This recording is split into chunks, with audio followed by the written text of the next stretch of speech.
it double? So you do a doubles. You do a doubles weekend tournament. The weekend is gone. Yeah. And then you do another one this weekend because Warhammer is putting it on. So it was AOS last weekend and then 40k this weekend. So there's a bunch of people doing the double. I could probably do that. Probably enjoy that. Mostly, to be fair.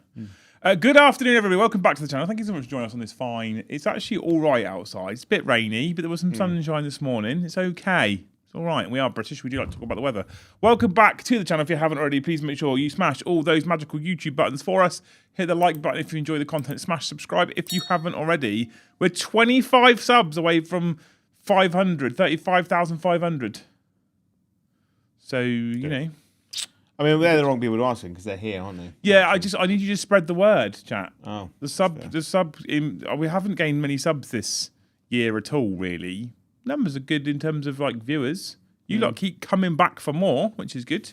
The people that come into us stay with us. Yeah, the important mostly until we abuse them and then they fuck off. Yeah, but they deserve to be. So. Yeah. So welcome back, you wonderful human beings. Thank you for joining us on the Liam and Joe Show on this fine Tuesday, the 21st of October. How is it nearly November already? It's flying past, isn't it? The fucking year's gone far too quickly, mate. Far too quickly. So, today I thought we'd talk about something that is definitely something Joe can talk about for 2 hours. At least, probably more. Yeah. And looking at chat, something that you lot are quite passionate about as well. Space Marines, right? We've talked about Space Marines quite a lot over the course of the last few months because Space Marines are, in fact, the poster child for Warhammer. It's a thing that I've never really dived deeply into Space Marines, and yet I currently am with Wolves and Ultramarines, and I'm getting a bit, I can kind of see the appeal now for the first time.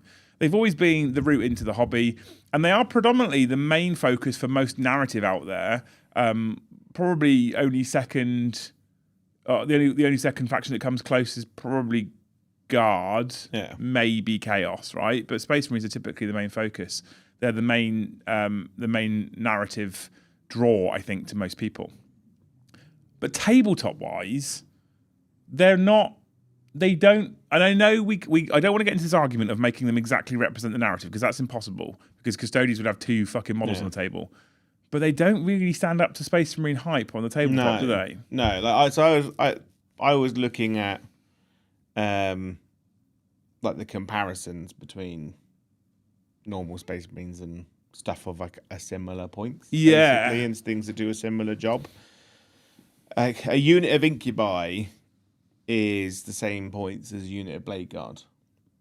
90. Well, points. isn't Blade Guard cheaper now? Blade Guard's 80, right? I think they went back up again. Did they? I think they went back up to 90. But I will double check. It's a worse comparison of Blade Guard are cheaper. Right? I've got a list here. I know when I last checked, they went down to 80, but I haven't. So Blade Guard are they're 80 points. Okay, so this is now. This is worse for the Blade Guard. Right. So as we know, a unit of Blade Guard is 80 points, right? Move 6, toughness 4, 3 up save, 3 wounds, 4 up invuln. They've got a shitty pistol, but in combat they've got 4 attacks each, hitting on 3, strength 5, AP 2, damage 2, and then in combat they can choose to re-roll hit rolls of 1 and re-roll wound rolls of 1. Yes. So not a terrible stat line. No, I think in the grand scheme of things. For most Space Marine players, they'd consider that a very good stat line. Yeah. Get the invulnerable save, which is nice. You potentially have an offensive or defensive buff, depending on which one you choose. A reasonable number of melee attacks, a decent strength, AP, and damage. Yeah. Yeah, I think people would suggest that for three wound Space Marines, that's pretty decent. And you get 3 models. 3 models, yeah. Three wounds. So 9 points. wounds in total at toughness 4. Yeah. Right. Where the fuck just because I've gone past the Archon bit. Yeah, you were praising about how well the book's laid out. So Incubi for 9 to 10 points more. 10 points more, right? okay. You get 5 models. How many wounds each? 1. So, although the Clavex has 2. So you get 6 wounds at toughness. 3. Toughness 3, so they're worse. So they're worse, realistically. 6 wounds, toughness 3. Move 7, so they move an inch faster. Okay, so quicker. Yeah. They do have a 3 up save, so the same, and a 5 up invuln, so technically worse. Same leadership. Right. So collectively worse across the board. Defensively will die much quicker, right? yeah. In combat, They've got a glaive each, which has the same. They have one less attack than a blade guard. Okay. So 3 instead of 4, but the exact same combat profile. Strength 5, AP 2, damage 2, hitting on 3s. Right. Okay. Right. So worse because less attacks. So worse but better. Because there's 5 of them. Oh, there are more people. Yeah. So 3 blade guard are chucking out 12 attacks. Yeah, and they're kicking out 15. So you get 3 more whole attacks. But obviously, for every wound that goes through, you're just net losing 3 attacks. Whereas a blade guard doesn't lose a wound, its profile doesn't go down. But the moment you do those 3 damage, Okay. then it goes down, right? On the charge, so you got the pain token ability, right? You pay a pain token, they just get dev wounds. So every attack that goes through on the roll of a 6 does 2 mortal wounds, right? And then in the fight phase, the start of the fight phase, you pick an enemy unit in combat with them. They do a battle shock test, and if they fail, you add 1 to the hit roll versus the battle shock target. So you could be hitting on 2s. You could be hitting on 2s, but also if the target's already battle shocked, you're still hitting on 2s. Right. Okay. Right. And they have a shrine token where you can change a hit, wound, or save to a 6, basically. So you can guarantee at least 2 more wounds. Yeah. Essentially, if you use your shrine token. Yeah. And activate your dev wounds. And so these are 10 points more than Blade Guard, but stat profile generally worse, less wounds, not as tough. Combat output is essentially the same by 3 attacks. Right? One unit inherently gets to re-roll ones to hit or save, and the other one the opponent has to be battle shocked to get +1 to hit. It's not even re-roll hits. This isn't including the characters that go with them. Of right? course. So obviously, Blade Guard have access to Oath, so they can just pick a target and re-roll hits versus it. Depending on the chapter. Unless you're Black Templars. The bars, yeah. Right? But Black Templars have got re-roll hits everywhere. Outside of Blade Guard, actually. So to get that, you have to put a character in to get the reroll hits. You have to take the Archon to get that. So you have to invest more points in the unit to get the reroll hits. But I would much rather have Incubi over Blade Guard every day. Which is interesting, because what we've essentially said is that they're weaker. Yeah. They are nowhere near as durable as Blade Guard. They the second you start taking wounds, you start losing attacks, and then very quickly can be kicking out less attacks than Blade Guard. They don't have inbuilt rerolls to hit or save, and they're more points. But you'd rather have Incubi. Yeah. Why? Just because I think they're wholly more reliable, and like I think when you look at them and you go, like they're more points, but you see them as more expendable because you know. When you look at an Incubi, you know you have to play it safe. So there's only if you go when I'm playing this unit on the table, if someone looks at them, they die. If someone throws a grenade at them, you could lose the whole unit. The thing is, right? The reason why I wanted to say what I've just said is I want to bring up this durability piece that we're talking about. We've said a few times they're less durable. They are, in basic maths and numbers, they are less durable. They have 1 less toughness, they have less wounds, and they have a worse invulnerable save. I'm going to argue slightly nowadays that actually, for the most part, the only part of that really makes them less durable is a slightly worse invulnerable save. Yeah. Because in the modern age of 10th edition and the amount of strength of weapons that exist, the difference between toughness 3 and toughness 4 is essentially nothing. Yeah. To be fair. And the amount of damage 2, damage 3 out there, just 3 wounds, is 3 wounds really a break point? Yeah. Well, actually, for Space Marine players, with the way that 10th edition went, everyone was filling their armies with as much 3 wound units as they possibly could. So the meta kind of shifted to everything being able to do at least 3 damage. Yeah. And now that's the only reason why Deathwing Terminators is so fucking annoying. Deathwing Knights is because you literally have to hit them with a 5 damage weapon to kill one outright. Yeah. But whereas nowadays, and that's mad that we've now had to get to a point where a 4 wound -1 damage model now becomes the one that feels durable. Yeah. Is that not mental? So I feel like because of the amount of AP that exists, the amount of strength that exists, and the amount of high damage weapons that exist now in 10th edition, actually the only thing that makes them less durable, 5-up invuln. Yeah. And you got to think, right, in a generic Space Marine army, so this is not including Templars, Blood Angels, Dark Angels, right? If you're one of the people that's all receiving new models at the moment, right? So Ultramarines, White Scars, Raven Guard, Iron Hands, a lot, right? Generic Codex Space Marines. Blade Guard are your elite combat unit. Yes, they're supposed to be. They're supposed to be. And they are one of the units I instantly default to quite often still. Yeah, but they're also not that good, right? Because they can't punch up. But are they? And this is part of the problem that we need to discuss today. Are they not that good within the confines of the Space Marine Codex? I think they're actually pretty good. Or are they not that good comparably with everything else in 10th edition? Then they start to fall down. If you played only Space Marines versus Space Marines, then Blade Guard are okay.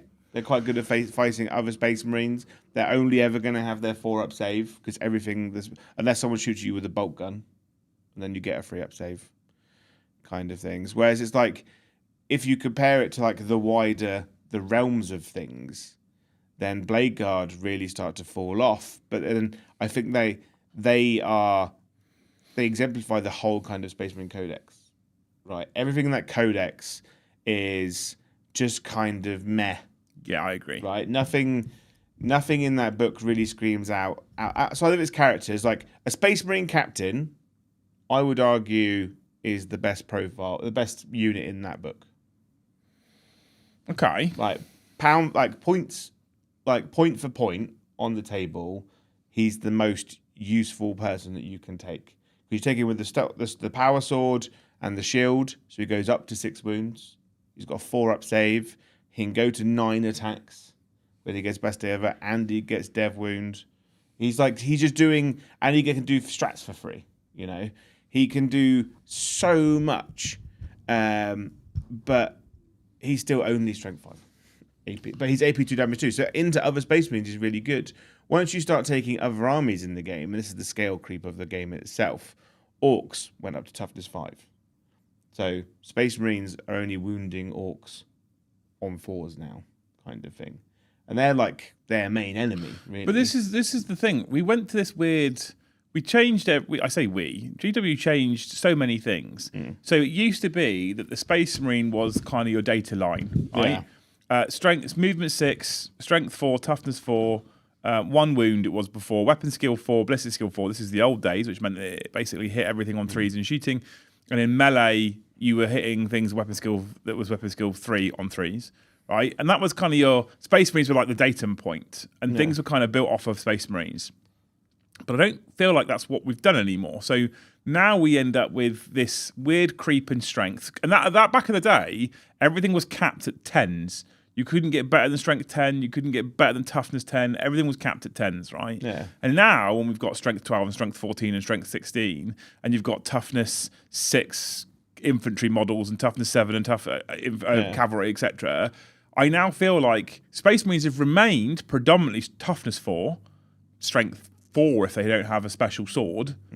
And I feel like that datum point now is very lost in the current world of 10th. It's just like the Space Marine was always, up until 7th edition, the baseline of the game, right? And it was a toughness 4, 1 wound, you know? And there was not much stuff in the game that was designed for killing Space Marines outside of plasma guns and power weapons. Anything under that, like even heavy bolters, a Space Marine still got a save against. Now, the save just gets worse versus a bolt rifle or a heavy bolter. But there's like Eldar Guardians are all AP1 now, you know, like Hormagaunts are AP1. Witches are AP1 with their knives. And it's like it's starting to be like everything in the game is designed to kill Space Marines. Basically, yes. Yeah. And Space Marines are the poster child of the game, and they're the entry point of the game. So you should kind of feel like you're like a jack of all trades. But when you go into matchups, you're like, my army's just folding. Yeah, you do look at things and you go. So I played you the other day when you played that silly pig army with orcs, which, by the way, I thought was brilliant. And I played Ultramarines. And for a moment, when Gaz comes bowling down that right-hand side, I look at him and I go, how do I deal with that? Yeah. And Gaz should be terrifying, right? I don't feel like we need to switch hard the other way to Space Marines going, that's deleted, easy, right? I don't feel like that's what we should be. I don't feel like I should be looking at Gaz and going, oh, I'm not worried about him. Yeah. I should be terrified of him, but I also shouldn't have that problem with I have no way of really hurting him. Yeah. I shouldn't have that as an issue. And it's like, I think like, sorry, but like Space Marines are only one toughness higher than an elf and a human. So let's talk Eldar Guardians, right? Yeah. Eldar Guardians are an interesting comparison compared to, say, Intercessors. So Intercessors, you get 5 Intercessors for, I think it's 80 or 90 points, and you get 10 Guardians for 10 points, 10 points more or 20 points more, right? Okay, so the Eldar's toughness 3, we've already kind of discussed the difference between toughness 3 and 4 is largely irrelevant. Same number of wounds in total in the unit. The Guardian's got a 4 up save rather than a 3 up save. Yeah, Intercessors are 80 points now. But with Shuriken catapults, that 18-inch assault 2 weapons and a movement of 7 means you can move, advance, still shoot your 2 shots, which are strength 4, AP 1 damage. So they just piss all over bolt rifles. The only way they've managed to kind of maybe get us Intercessors to stand up to Guardians, basically, is by going, by the way, you have this ability you can use, but if you target the same unit of all your weapons, you got to 4 shots a gun. Yeah. Right? That's the only way they've been able to do it. So Guardian, someone said earlier, and I don't remember who it was, but I actually agree with this, the best defense is your speed and your movement. Yeah. So when you can stage and hide behind terrain and stuff like that, and then I don't care what they say, just ask Mrs. Liam, the extra inch makes a huge difference. If you've got 18-inch catapults, but you can move, advance, and shoot, it's probably better than 6-inch move and 24-inch guns. Yeah. Just is. Yeah. Absolutely. And I think the toughness is ultimately all the problem. I think when you go the scaling is that a Space Marine is toughness 4, a Terminator is toughness 5, and a Gravis is toughness 6. I think they all need to go up 1. Yeah. You know, I think a Space Marine now needs to go to toughness 5. I don't even think that Terminator should be toughness 6. I think it should be like toughness 7. I think they need to swap Gravis and Terminators around. Because your Terminator is supposed to be your heavy assault tactical dreadnought armor. I actually legitimately agree with this. Yeah. By the way, I think Space Marines should be by default toughness 5. Yeah. But the problem is, just to finish your point, I agree. Space Marines toughness 5, Gravis toughness 6, Terminators toughness 7. Yeah. Terminators need to feel like Terminators again. I agree with all those things. However, and I do genuinely agree with them. However, to make that work, we have to stop the power increase that keeps happening. Because at the moment, what we see is every time Space Marines gain an extra pip of toughness or an extra wound, what ends up happening over the course of a few years afterwards, once the dust settles, is everybody has a slightly stronger gun or a gun with slightly more damage or a gun with more AP. AP is one of the big things I'd really like us to look at in general. There's too much AP in the game in general. Oh, yeah. So power armor just doesn't feel like power armor. Terminator armor absolutely doesn't feel like Terminator armor. And I think a lot of it kind of stems from there being too much choice in Space Marines as well. I was talking to Paulie on the way over about how kind of happy that the Drakari Codex had a lot of a streamlining. And I think it's better and more efficient for it.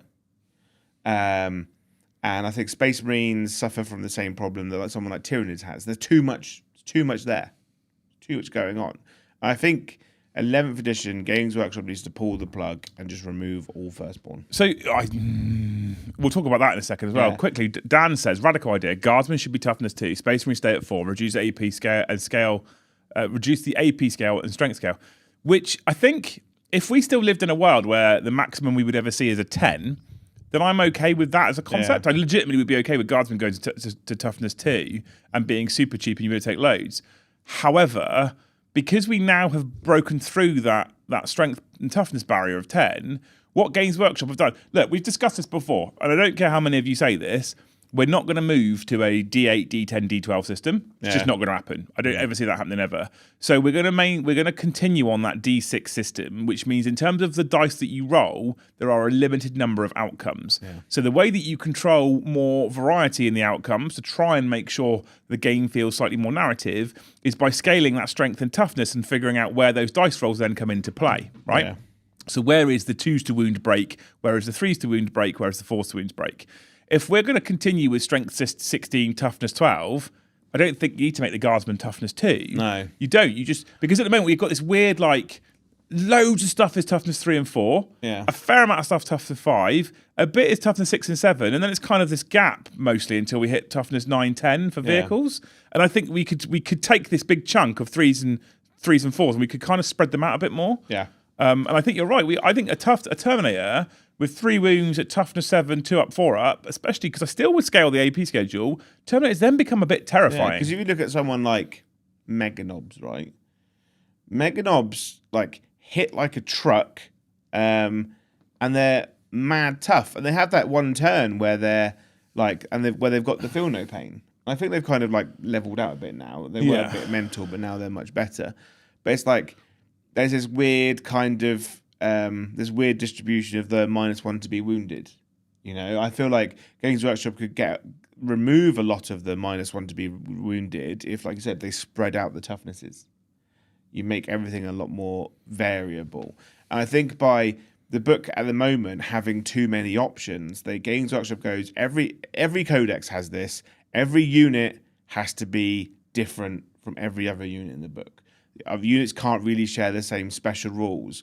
Like Space Marine captains is you can have like near on 30 Space Marine captains on the table, and they all do something same but different. If you bring that down, right, you can be a lot more clinical and streamlined with rules distribution. So the same goes for the rest of the army. The less units you have, the less you're just giving units shit rules for rules' sake. I think Space Marines definitely need, one of the ways I would fix them personally is I think they need a trim. There's a couple of, when I talk about trim, there's a couple of things I would do as well. I don't like this. I want to put this out there now. I don't like this, but I think we need to remove firstborn data sheets. And it's important that I clarify data sheets, right? And that's because if you've got tactical Marines built, there's no reason why you couldn't run them as intercessors, for example. I think there's a way in which you can take a tactical squad and a Space Marine intercessor squad and you can push them together and perhaps make something that means that people's model ranges are no longer null and void. Yeah. So I think the removal of firstborn helps, but I think we probably need to go a bit further. I think there's other stuff that needs to probably get pulled out and taken away. But also what I would do is I would look at things like Space Wolves, now Ultramarines included, Blood Angels, Templars. And I would go, you know what each one of these has now? Every single one of these, you just dribbled that down your front. It's because I didn't lock it properly. Oh, no. It's dribbled. You dribbled coffee on your top. Oh, no. Oh, no. And I feel like if you take each of those that I've just talked about, right, every single one of them has an elite infantry. Yeah. Head takers, Sandguard, Sword Brethren, Victrix, Honor Guard now, whatever they're going to be called. And I'm forgetting the Dark Angels one, Inner Circle Companions, right? They're poo. I don't like right, but if you what I think they should do for every single one of those is this data sheet replaces Blade Guard. Yeah. Right? And then you look at Greyhound. So I'm big on Space Wolves, as you guys all know. Currently I'm painting Logan. So I've been mucking about with lists. It's what I always do when I'm fucking about with the specific factions. I'll be in the list builder because that helps inspire me. And it went away for a while and we lost the old granular points and stuff, and it's coming back lately. But Grey Hunters should replace intercessors. Yeah. Blood Claws should replace assault intercessors on foot. Right? They should replace things. Yeah. Wolfen, for me, should replace something. Don't know what. I hadn't worked that one out, but they should replace something. I think if there's no direct replacement, like, you can't do it. But like, I think the best codex Games Workshop's released for Space Marines this edition is the Templar one. Interesting. Why?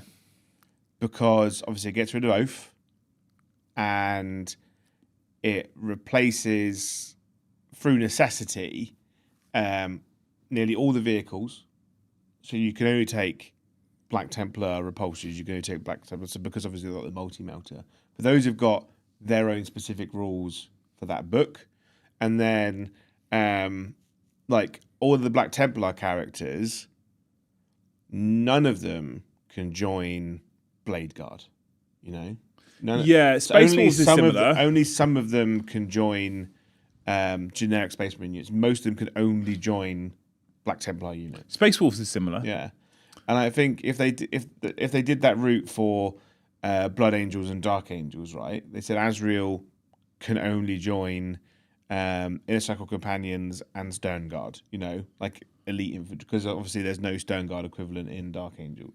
But then they go, Dark Angels can't take, you know, the Land Raider Crusader, you know.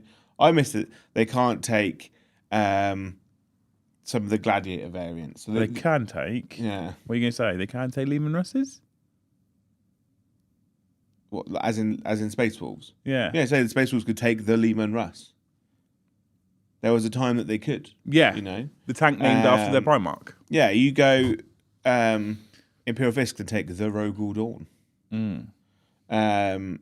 I just think they need to divide a lot of the stuff up to make them more unique, but also means that the other books of generic Space Marines with less options in than they currently have are better.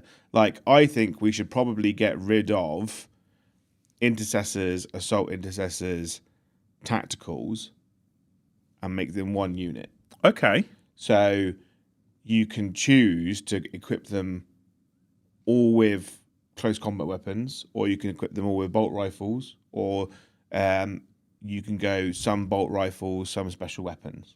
Because if you do that, I reckon you could probably get rid of the Hellblaster squad altogether.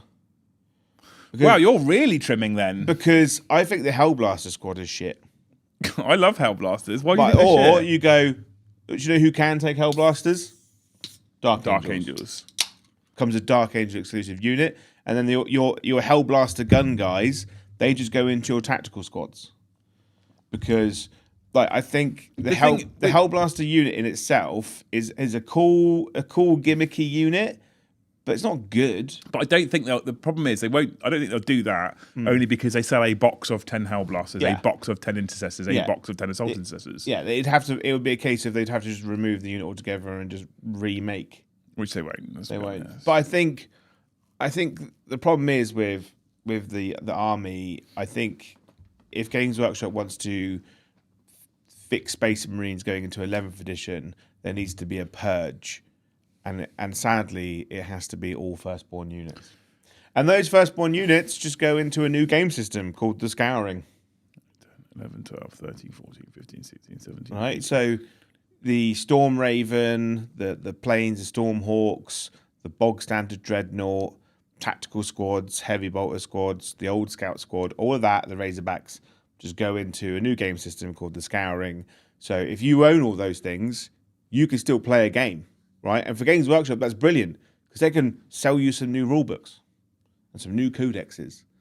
Because, like, I think we've got to think about the time jump between, like, 8th edition and now, soon to be 11th.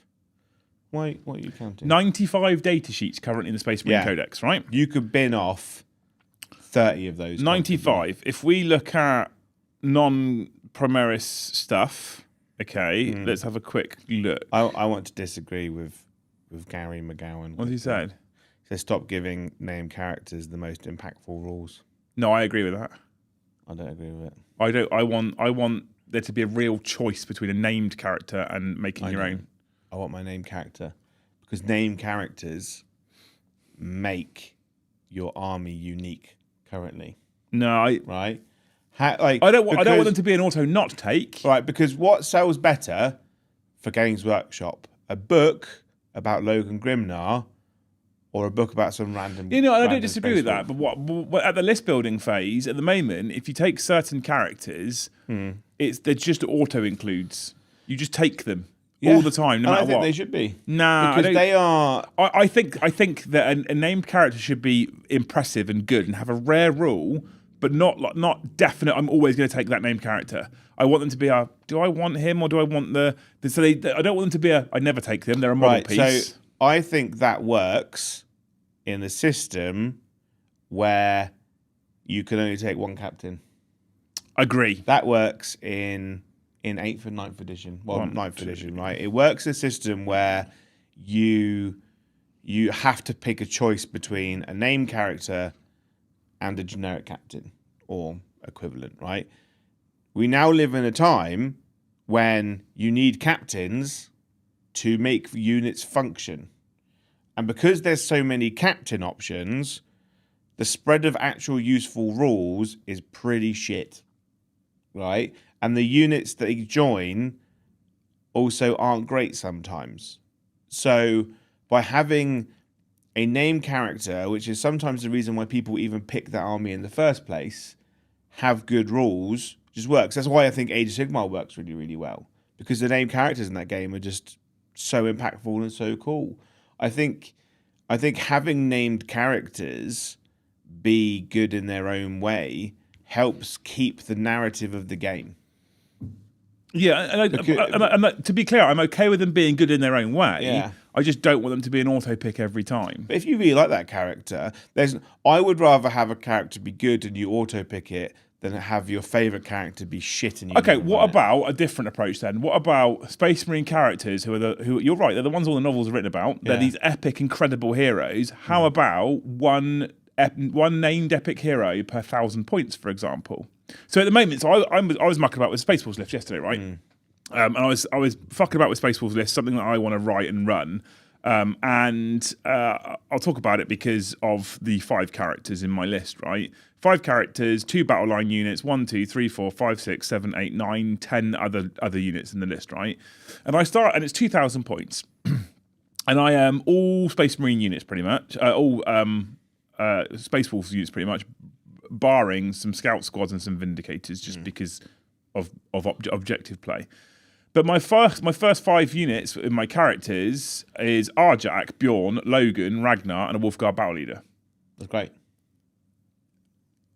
Is it? Yeah. Because they're all cool as shit. Right? Right? When you go to an event, right? The thing is though, right? In our community, there are thousands of Logans.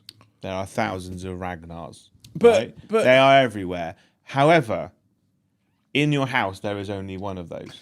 But in our local gaming meta, there is only going to be one. I preferred the old combined arms stroke lack of datasheet options where it goes, you can only have one chapter master per army, or you can only have 3 HQs in an army, and then you look at it and perhaps you look at, if I take that Space Wolves list for example, perhaps you look at Arjak, Logan, Ragnar, and Bjorn, and you go, there's 4 incredible characters. I love all of them, but I can only take 3. So do you know how you fix it? You fix it by doing the Age of Sigmar route, right? Okay. You buy in Age of Sigmar, you can have up to 5 regiments.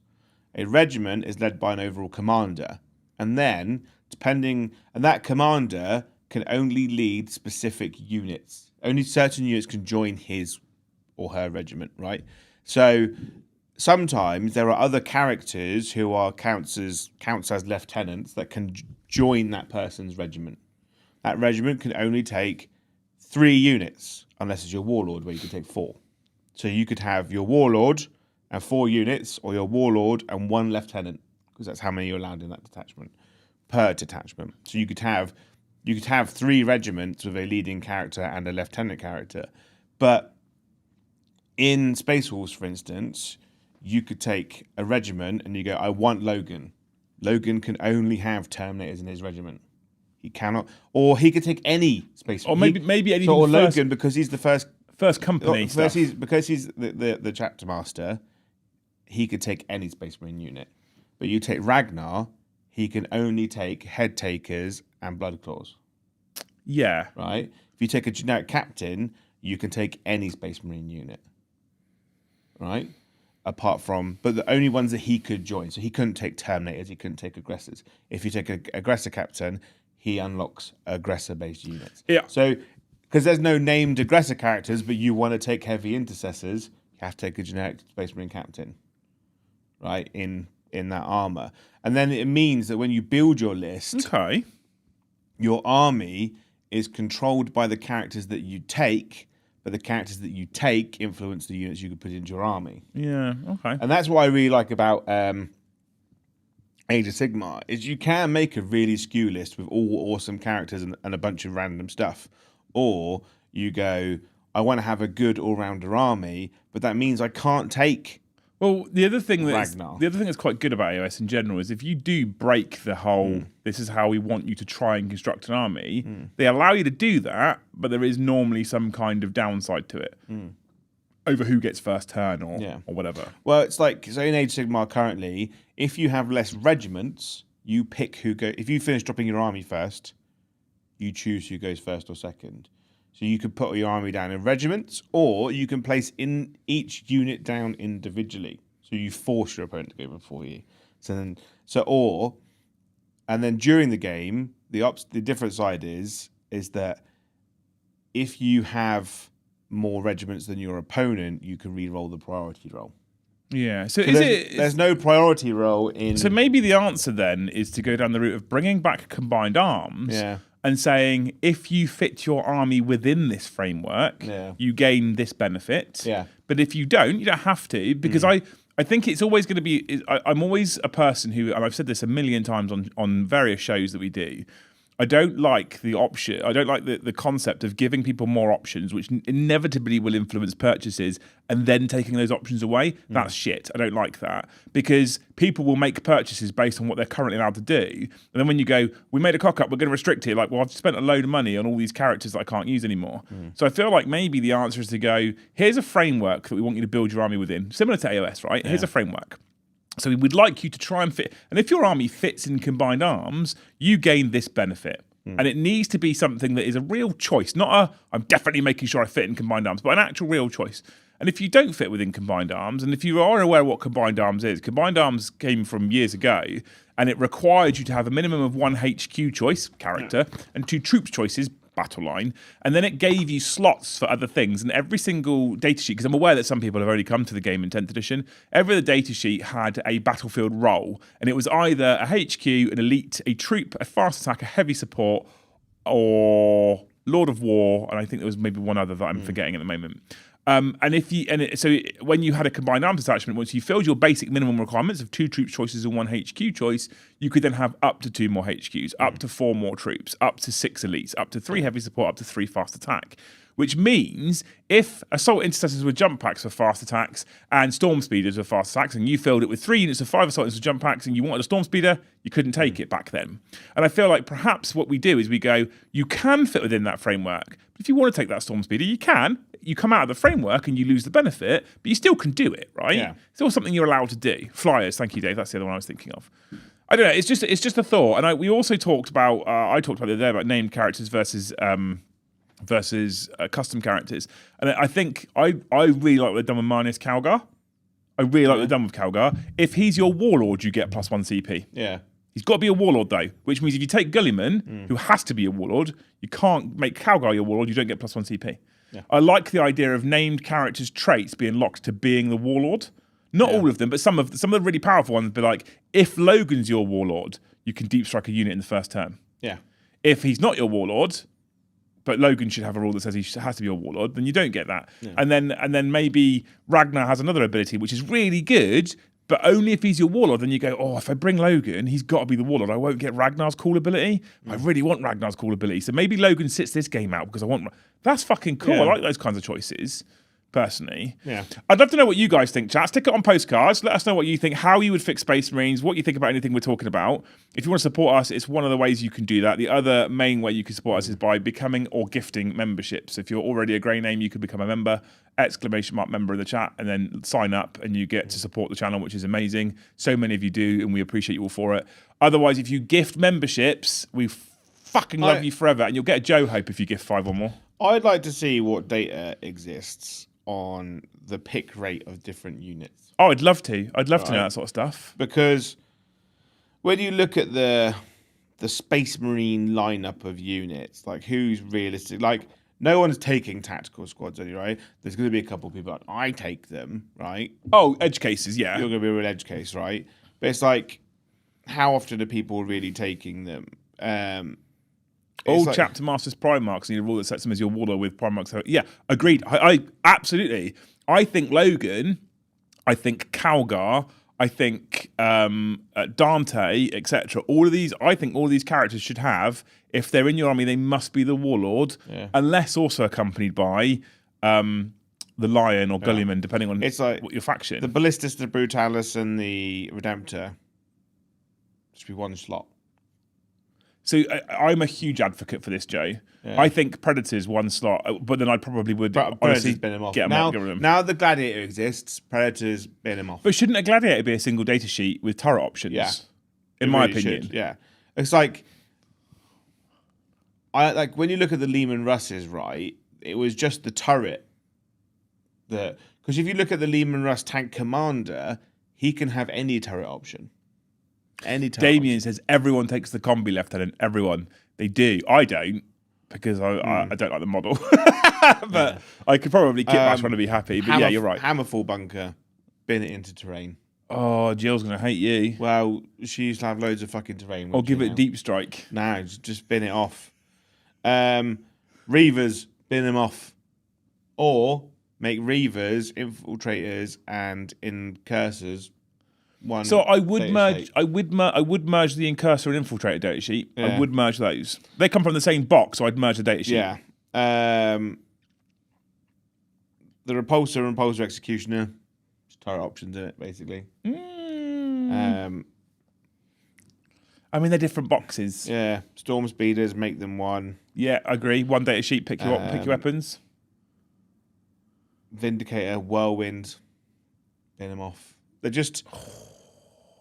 Because the problem is that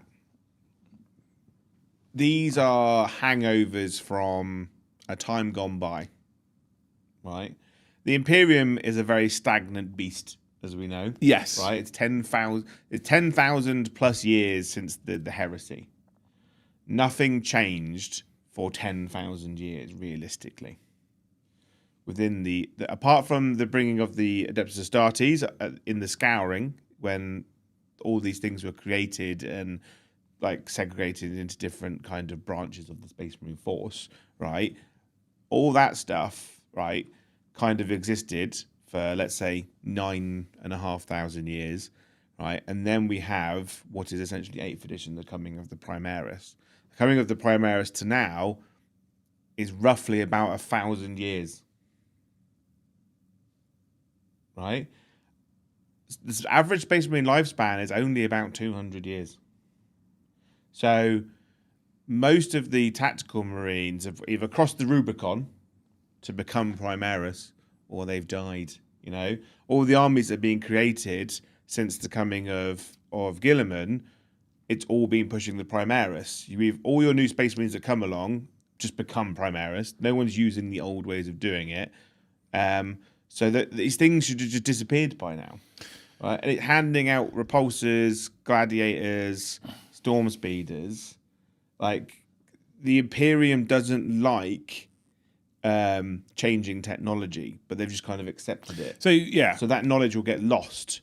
So and they'll only be producing the new stuff. So anything that's old, it's just going to go the way of the dodo. S says, I'm confused as to what benefit combining the data sheets would offer. Are people really taking 3 of each gladiator? They're not, no. So perhaps we should clarify, because sometimes I think Joe and I assume a level of experience that we have, or a level of knowledge that we have in the game in general. The problem you have with a Space Marine Codex that has 95 data sheets in it, in a game where you can only normally, or you will only normally run 2,000 points, is that you end up just having flat winners or losers. And the only time you normally see different choices being made is when a significant points or rules change happens and something just becomes mathematically more efficient within that Space Marine army. So the issue with having 3 gladiators, for example, is you have 3 gladiators with 3 turret options with 3 different abilities. It's very difficult. For the longest time, gladiator lancers were the take. Yeah. Just don't see anything else being taken. And you need the meta to shift to see another one become reasonable. Yeah. If you had one option with turrets and one datasheet ability, it becomes less of a which one of the three gladiators do I take. It then becomes a do I take a gladiator or a storm speeder. Yeah. And when you condense that down, the balancing becomes slightly easier and slightly better because you're not trying to balance three different versions of a gladiator that all have the same toughness and wounds profile, for example, but they all have different damage output and a different ability.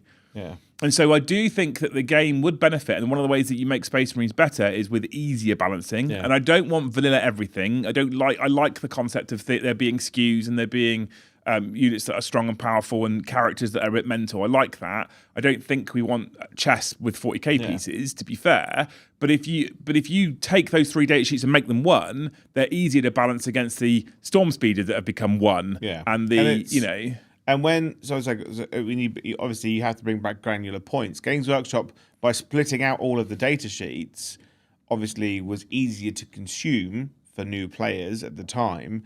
But now they've created a massive imbalancing problem, right? Yeah. Whereas if you go, I am buying a Gladiator chassis. That is that is 100 points, right? The Gatling cannon is an extra 20 points. You know, the Las Talon, that's 25, right? Because it's better versus vehicles. The big fucking anti-big shit gun, that's 35 points because it's just better. They all have the same rule. They all get to reroll a hit, wound, and hit roll, damage roll, whatever roll. But then I think, I don't know if this is just me, because the Linux experiment comes in, I think it's easier to balance three different Gladiator data sheets than one data sheet with options, though. Possibly, yes and no. It depends on what Joe's just talked about. So I agree with you. If you maintain the fixed point system where a gladiator is 180 points, at that point within that singular data sheet, there's going to be a definite option that you take for a turret, without doubt. So that's where I think we go back to, and this is a personal preference, and maybe people will hate it. And I don't necessarily want to go down to the 2 points for this pistol and 5 points for that pistol. But I don't see why you wouldn't go, a gladiator costs this many points and the default turret is the Gatling turret. Yeah. You want the Las turret, you pay plus 20. If you want the big dong, what's it called? The Lancer weapon, that's actually plus 40. And that way you've got one data sheet, 3 points options really for one data sheet, one rule. But I'm also one of these people that's like, does a gladiator Lancer, for example, or a gladiator in general, and this could be applied to so many different things, does it need a unique datasheet ability? Does it need it? No. I think there needs to be less in the game. I agree. Right. The intercessors have battle line, which means they have extra OC. That's their ability. Yeah. Do they need to also have sticky objectives? No. No, I don't think they do. Yeah. I think the army rule for Space Marines needs to be changed. I think what's it called? Oath of Moment needs to go. Okay.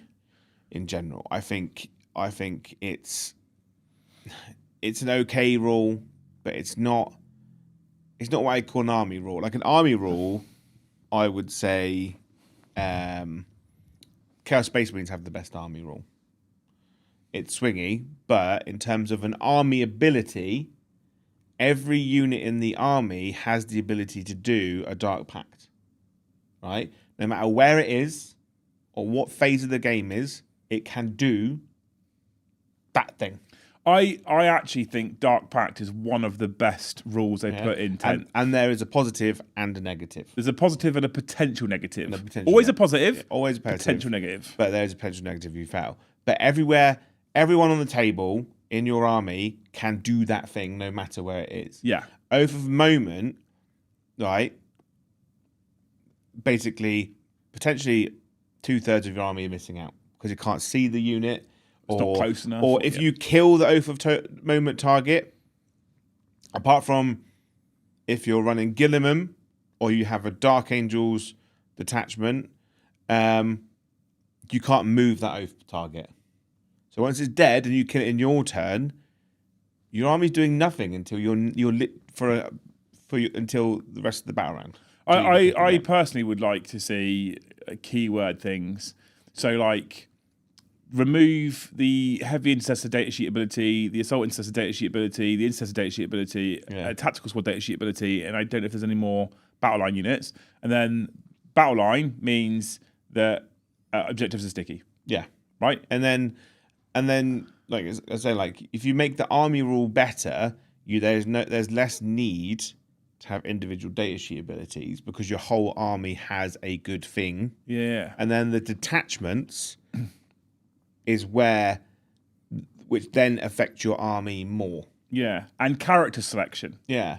I'd like more of an impact of a chaplain leading an army. So if a chaplain's a warlord, I'd like that to have an impact on your army, right? Because I'm a person who I don't hate the current character joins unit stuff. I definitely did hate auras. I fucking hated aura castles, and I don't want to see that back. But I do think about if a chaplain was my warlord, how would that impact the deployed force? Yeah. But it doesn't at the moment. It just impacts the one unit he joins. I think if you remove unit abilities, character abilities are better and more viable. Yeah. Right? You go like a chaplain gives your unit +1 to wound. And that's it, right? Yeah. But +1 to wound in the grand scheme of things is really, really good. But there's so many units out there that just have good abilities that you're like, meh, I don't really need it because it has access to other stuff. If you go, well, this combat unit doesn't have an ability of +1 to wound. It doesn't have access to all these crazy things. It doesn't get access to. It doesn't get reroll. It doesn't get reroll ones and then reroll ones when it's on an objective or targeting a unit on objective. Just bin that off. +1 to wound is good enough on a character. Have a character like a captain give your unit reroll ones or reroll ones to wound on an objective. There's less abilities to balance in a game then, and because there's so many abilities that are just meh, you don't care. It's like the Space Marine captain with a jump pack is fundamentally useless. Why? Because his combat attacks are pretty basic and not. Like you're not taking him for the close combat monster he is, right? His unit ability is he obviously makes a strat free, which is good. That's like all captain abilities. But his like additional ability is like +1 strength on the charge for the unit. And you're like, he can only join Assault Marines with jump packs. Going from strength 4 to strength 5 is not super useful. Super useful going against other Space Marine players. Against other Space Marine players versus Orcs, meh. Versus Custodes, meh. Versus it's a break versus Orcs because their toughness 5. But it's not like... So it goes from 5s to 4s to wounds. But the thing is, though, Assault Intercessors with jump packs do mortal wounds on the charge. Yeah. And have access to grenades. You're not really using Assault Intercessors with jump packs to go and kill a vast amount of stuff. Their job is to score you points and then maybe go and attack little MSU units. At which point, your unit of 5 Assault Intercessors with jump packs goes from 90 points to 180 points, and it's not a scaling increase of helpfulness. You'd much rather go from 5 Assault Intercessors with jump packs to 10 Assault Intercessors with jump packs. And now you're doing 10 mortal wounds on the charge. And now you're basically getting down to the crux of the whole reason why I thought we needed this stream. Yeah. Because you're right. 5 intercessors with jump packs in the narrative are your vanguard force, right? Yeah. They are powering forward on jump packs, smashing the enemy in the grid whilst the rest of the army pushes up. 5 intercessors with jump packs on the tabletop, and I know we can't make I reiterate this. I know we can't make the tabletop directly match the narrative. It would be impossible. But if they were even remotely close to narrative, I'd be happy. But they're just not. No. Because what they do at the moment is we go and target tiny little units and we just score points. Yeah. And we don't really do the kind of stuff that. But then that's also victim of the rule set, which requires you to go to secondaries that are actions, which I fucking hate. I think that we need to remove, as I've said before, I think we need to remove and reduce the amount of custodies in the game to limit it to 1 unit per army as an ally, because currently Custodes play like how Space Marine should. Yeah. Everything that because Custodes are basically a horde army now. You have 40 of them on the table, and they're a fucking knob to deal with. They're just horrible to deal with. I feel like they're the elite strike force that Space Marines should be. Yeah. Whereas Space Marines currently are just a massive horde force. Space Marines are a horde, which would indicate the rules are wrong, Yeah. personally. Because they shouldn't be a like, horde. I played I agree with you. Drakari the other day into Paddy. He had nearly as many models on the table with his custodians as I did as Drakari. You get too many of them. Which Because of the 4-up inverns, which is at the moment is basically what does or doesn't make a unit durable nowadays. Yeah. Which if you spike your 4-ups and you roll well, you win. Yeah. Ultimately. So it works. Yeah. I'll go for a wee. Hang on a minute. Joe's going to go for a wee chat. We're currently on 13 members. As much as I appreciate 13 members because it's the number of the Ultramarines, it would be great if we could get to a higher than 13 by the time Joe gets back. As you guys know, we have our targets. We have 100 target a stream, which if every single person in the chat gifted a membership right now, we'd smash the whole day's target, considering there's a game stream tonight as well. It's important because it supports the channel, pays for the rent, pays for electricity, pays for Joe's wages, pays for my wages, and importantly, we're building Hobby House right now. I just had a 12.5 grand bill come through for the air conditioning, which I'm going to see if they can do it a bit cheaper, but that's the sort of numbers I'm up against at the moment. So I'm trying to build a hobby mecca here in the south coast of the UK, which if we get it right, we'll be able to build elsewhere throughout the UK and then maybe the wider world as well. I know that sounds huge and it is pretty terrifying, but that's what I'm trying to do ultimately. So yeah, if you could chuck us a member, or if you want Joe Hope, chuck us 5, or if you want me to come round and personally touch you in your dark places, I don't know, 20 maybe. And I could do that for you. And then when he gets back, we'll start going through some of this stuff. If you've got other opinions, views, takes on the Space Marine situation, let me know. I don't know if it's just me, but I always feel like Space Marines are the one they often feel like, for me, they get quite wrong. Like I feel like Eldar are in a pretty good place and they feel quite right. I feel like Necrons are similar. I feel like Tyranids maybe need a little bit more of a helping hand, but narratively they're kind of right. And I don't know why it is that their poster boys are the one that I think they seem to get wrong mostly.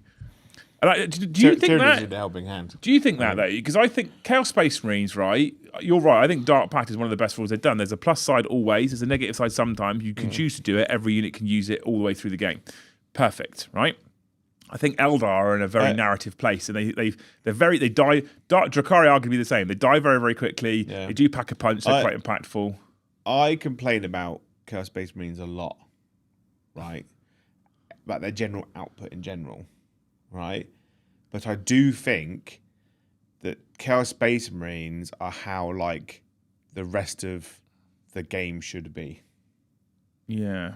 Right. There's only one detachment that gives you reroll hits, which is basically a version of Oath, right? So you get the Space Marine Army rule as a detachment rule, which indicates to me that that's why Space Marines are wrong, right? That Oath of Moment ability should just be a detachment ability, right? Because the only other access to rerolls in that force are if you take Abaddon or a Master of Executions, and that's it.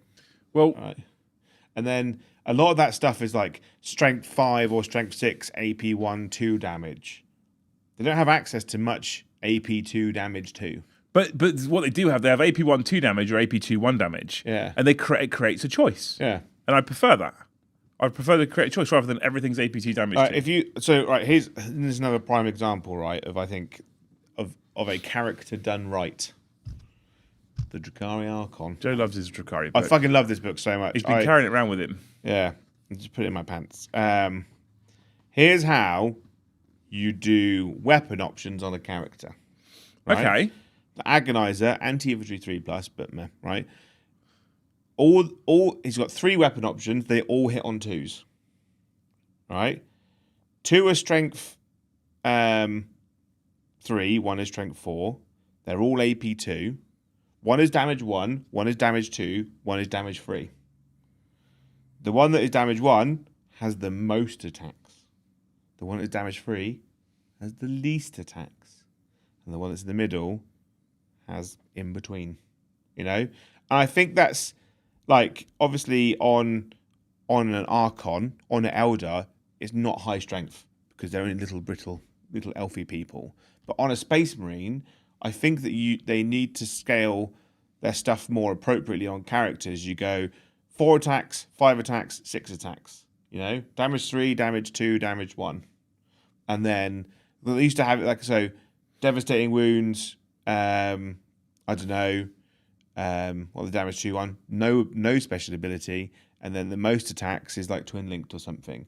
Bring back lightning claws as a character upgrade for all captains, right? And then you reduce the options for captains, right? If you have Terminator armor, you get a 2-up save. Oh no, all Space Marine captains, right? Or the Space Marine captains should just have a 2-up armor save flat and a 4-up invuln flat, right? If you take Terminator armor, you get +1 toughness and deep strike.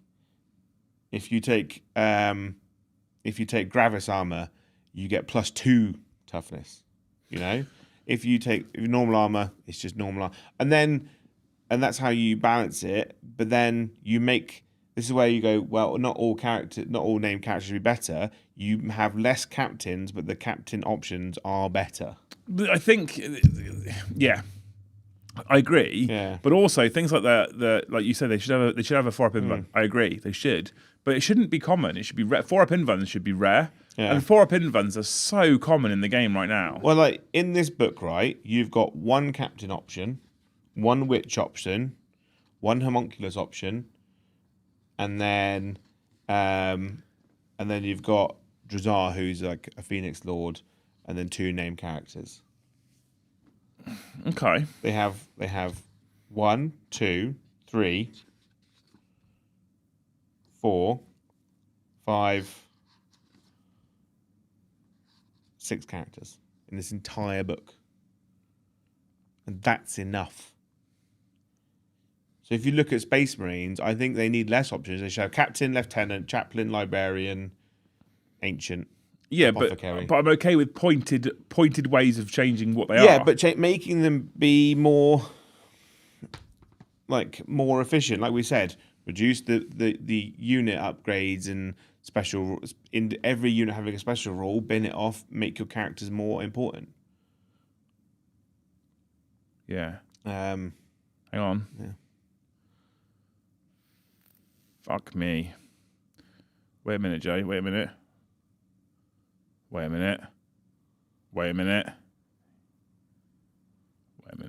16, 17, 18, 19, 20, 21, 22. So Space Marines, 23. Out of the 95 data sheets, 23 of them are non-chapter specific generic characters. Yeah. 23 characters. Yeah. Is a lot. 23 characters. Hang on. This will be interesting, right? If we go back into the app and we go to, for example, where's E for Emperor's Children? Oh, I can't wait for this one. Data sheets, right? 1, 2, 3, 4, 5, 6, 7, 8, 9, 10, 11, 12, 13, 14, 15, 16, 17, 18, 19, 20, 21, 22. So including the demon options, Emperor's Children got 22 data sheets. Yeah. 22 data sheets. And characters have got, Space Marine's got 23 generic characters. That doesn't include Gulliman and Marnius Calgar. Yeah. That's just not like generic characters. Honestly.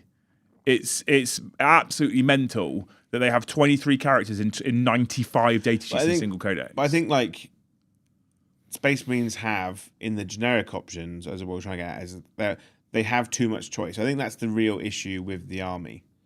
And if they reduce some of that choice, they can streamline the units to make it a more cohesive force that's more representative. And a lot of people will complain, and a lot of people will get upset by it because it's games they're taking away.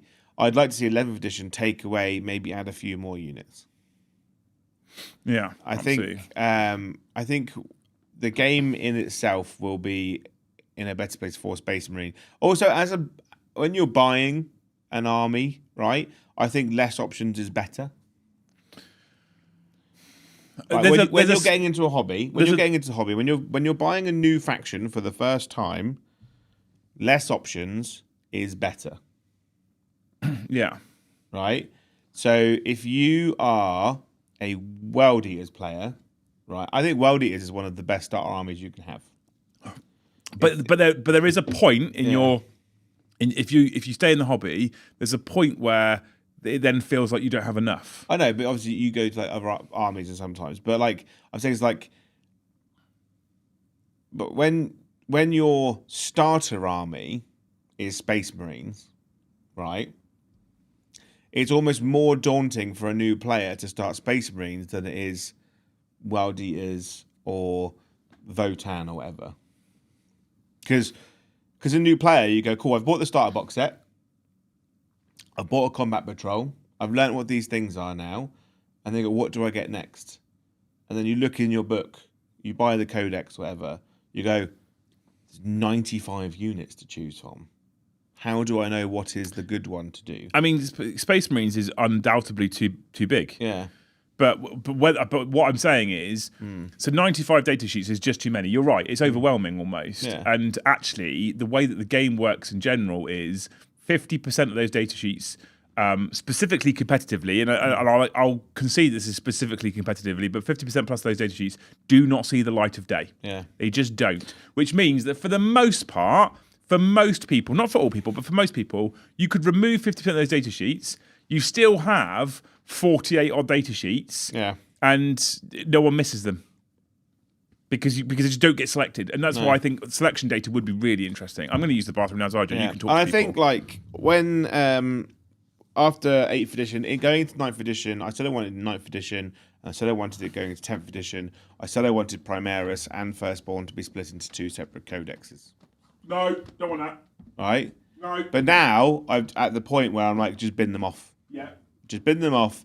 Games Workshop has announced that the obviously have Horus Heresy, and they're very clearly pushing Horus Heresy very, very hard as its own. They're trying to make Horus Heresy as big as Age of Sigmar, Old World, 40k. They want it to be, because obviously they really hurt it at the start of the edition, but now they're pushing really hard. The combat patrols that they've kind of released recently, they want that to be big. And I think they would more than welcome the Scouring, because the Scouring is just pure nostalgia bait at the end of the day. If you turn around to people that have been in this hobby for the last 20 years and said, you could play a game that is everything that you played as a kid up until 15 years ago, people will be all over it. Did you hear what I said? No. I said that if Games Workshop did the Scouring as a rule set, it's pure nostalgia bait. They can remove all Firstborn from the game, and everyone that's left 40k in the last few editions Could get hooked back in. would just get hooked back in. It's like, so like Dave says, the Scouring would be the Old World for 40k. Not a terrible idea. Because you go, here's a game that's not Horus Heresy. It's just generic 40k, but set in 5th edition, essentially. It has all your normal Space Marine units you used to have, and then you put the main bad guy as orcs to start off with. Yeah. Right? And you have orcs be the more streamlined version that they used to be. Yeah. Right? And then you just introduced more streamlined versions of other factions that were kind of around in the Scouring. So you don't need to have Drakari. You don't need to have. I'd love Tyranids, to know have, like, this stuff in it. I'd love to know the number of fantasy players who then never played Age of Sigmar who are now back playing Old World. Yeah. I'd love to know if there's a reasonable number of people. I think there'll be a lot of people that played Old World, dabbled in Age of Sigmar, didn't like it, binned it off. I think like them and the ones that just never touched it. I'd like to know that number. Because at the moment, everybody that I know plays Old World has been playing 40k or AOS or whatever, you know. So, yeah, I'd like to see that. I think Games Workshop, if the 11th edition is the rumored Armageddon, I was saying it for ages that Games Workshop just go back to Armageddon, because that's what the people that play the game now remember from when they were kids. Yeah. Okay.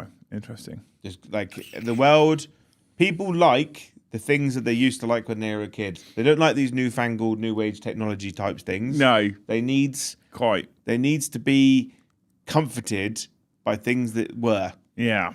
Right.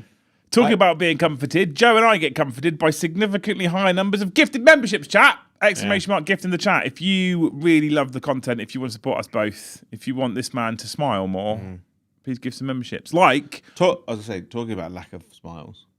Okay, go on. One of my favourite things when I go to Warhammer World is looking at miserable, despondent partners and children of people that like Warhammer. Yeah.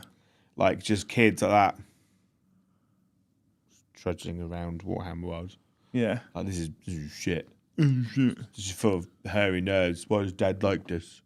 Boo. Or like partners just like kind of walking around looking a bit bewildered by the strangeness of it all. It's my favourite thing. Is it? Right, Yeah. okay. I just like watch how people react to Dad's hobby. You know, I want to do a Warhammer World trip soon. I haven't been for a while. Do you fancy it sometime soon? Warhammer World trip. Yeah. Just did one, mate. No, I know, but I haven't. So Yeah, I'll do it. I'll go for a day. I'm offering I think you- we need to go. We need to do an event. I think doing it as an event obviously does it. I'm not arranging a get together day again. no, I mean to, but I've been a bit snowed with this hobby house stuff. Which I think we should do Fanes only. maybe. We Probably. should keep it super secret. So thanks to start with the Linux experiment for 5 gifted memberships. We're currently on 21, chat. Be great if we could hit 50 by the end of the show. That'd be amazing. There is, like I say, 270 people watching. Yeah. Some of you have already gifted 1. If the rest of you all gift 1, Joe and I hit our daily target. And tonight when we play each other, we can just chill out and have fun then. And just be like, nice and relaxed. So if you're watching, you enjoy it, you like it, $4.99 is a single gifted membership. Supports us massively. Go for it. So Linux experiment, 5 gifted memberships, Joe. Go. I hope that you learn to use green stuff really well to sculpt things real good. I've tried. I've never really been taught, but I've tried to use it in the past, and I've tried to copy some tutorials, and I can't work with green stuff, Joe. I can use it to plug gaps and holes, fine. I can't sculpt things. I really can't. What's up? Someone just put a date in there. Oh, I might actually already be there. Don't want them to know that though. No, I would be home by then. I'm there the weekend before. yeah. Yeah. Some people are doing it. Keep going, chat. Come on. You're going to help me pay for my £12,500 worth of air conditioning on the bottom floor. I'm talking. Yeah, I want to get good at green stuff. My next AOS army after I finish the Slaves of Darkness is going to be Git Mob, which is the goblins on the wolves, Yeah, cool as shit. right? And I came up with an idea at Warhammer World, which only works this part of the year onwards. Is like because I was saying that like so many people now in Age of Sigmar and 40k are leaning towards snow bases. A lot of their I stuff. love snow bases. Snow bases, but also like I've noticed a lot of destruction players are painting a lot of blue stuff and putting on stuff. So like orcs, squigs, grots, the lot all painting kind of like blue tones. And I was like, oh, that'd be really cool. And I was like, well, there's a lot of in Git Mob, they're all on chariots. And I was like, what I could do is get all of the Christmas gobbos that you hate, right? And then I could have a Christmas goblin themed army and make all of the chariots into sleds and have a really cool snowy sled based. I need to learn how to do snow properly though, because what I've seen before is people using this snow stuff. They dollop it on, let it dry, and then what you've just got is a white fuzzy patch on your model. It kind of looks like the road under a bridge where pigeons live. It just looks like a bit of white felt stuck to a base. It doesn't look nice. So I need to learn how to do snow properly. Anyway, thank you so much, Linus, for the 5 gifted. You're a legend. Now, because you lot have started, we're on 30. That's amazing. So we're now 20 away from halfway, 20 away from 50. Keep going, chat. I believe on you. Farmer George, thank you for the $5. He says, Joe, we know how to fix Marines, Primaris Devastator squads with heavy bolters. Also, letting a captain take a heavy bolter, full Dawn of War 2 style. Both of those things are correct. I am blown away that we haven't had the full heavy bolter squad. And the thing that upsets me the most about the full heavy bolter squad not existing is that Inceptors exist. And I had a moan on stream. No. Inceptors are everything I want heavy bolters to be. Because Inceptors have the best bolt gun rules ever in the game. And I'm going to find their rules now. Right, so what's a heavy bolter? Stat-wise, I'm filling the time. Oh, 3 attacks, normally hitting on 3s or 4s, depending on what's firing it. Yeah. Strength 5, -1, 2 damage, and it's sustained, isn't it, heavy bolters, or is it dev? Sustained. Assault cannons are dev, aren't they? Yeah. What's a heavy bolt rifle? A heavy bolt rifle is strength 5, -1, 2 damage. So it's a heavy bolter, but 2 shots. Yeah. Right, with, I believe, assault and heavy. Yeah. An assault bolter on an Inceptor, it's 18-inch range, right? But it's literally this. It's the same size like a guard heavy bolter, right? It's 3 shots that hits on 3, strength 5, AP 1, 2 damage. It's the same profile as a heavy bolter, right? But half the size. How do they do it? But half the size, it has assault, pistol, sustained hits 2, and twin linked. That's what heavy bolters should be. Could you not just take Gravis Marines though? Heavy intercessors. They've got they've got the heavy bolt rifles, which is basically a heavy bolter squad. Yeah, so I've got 20 of them, maybe 30, which I'm getting done for the fists.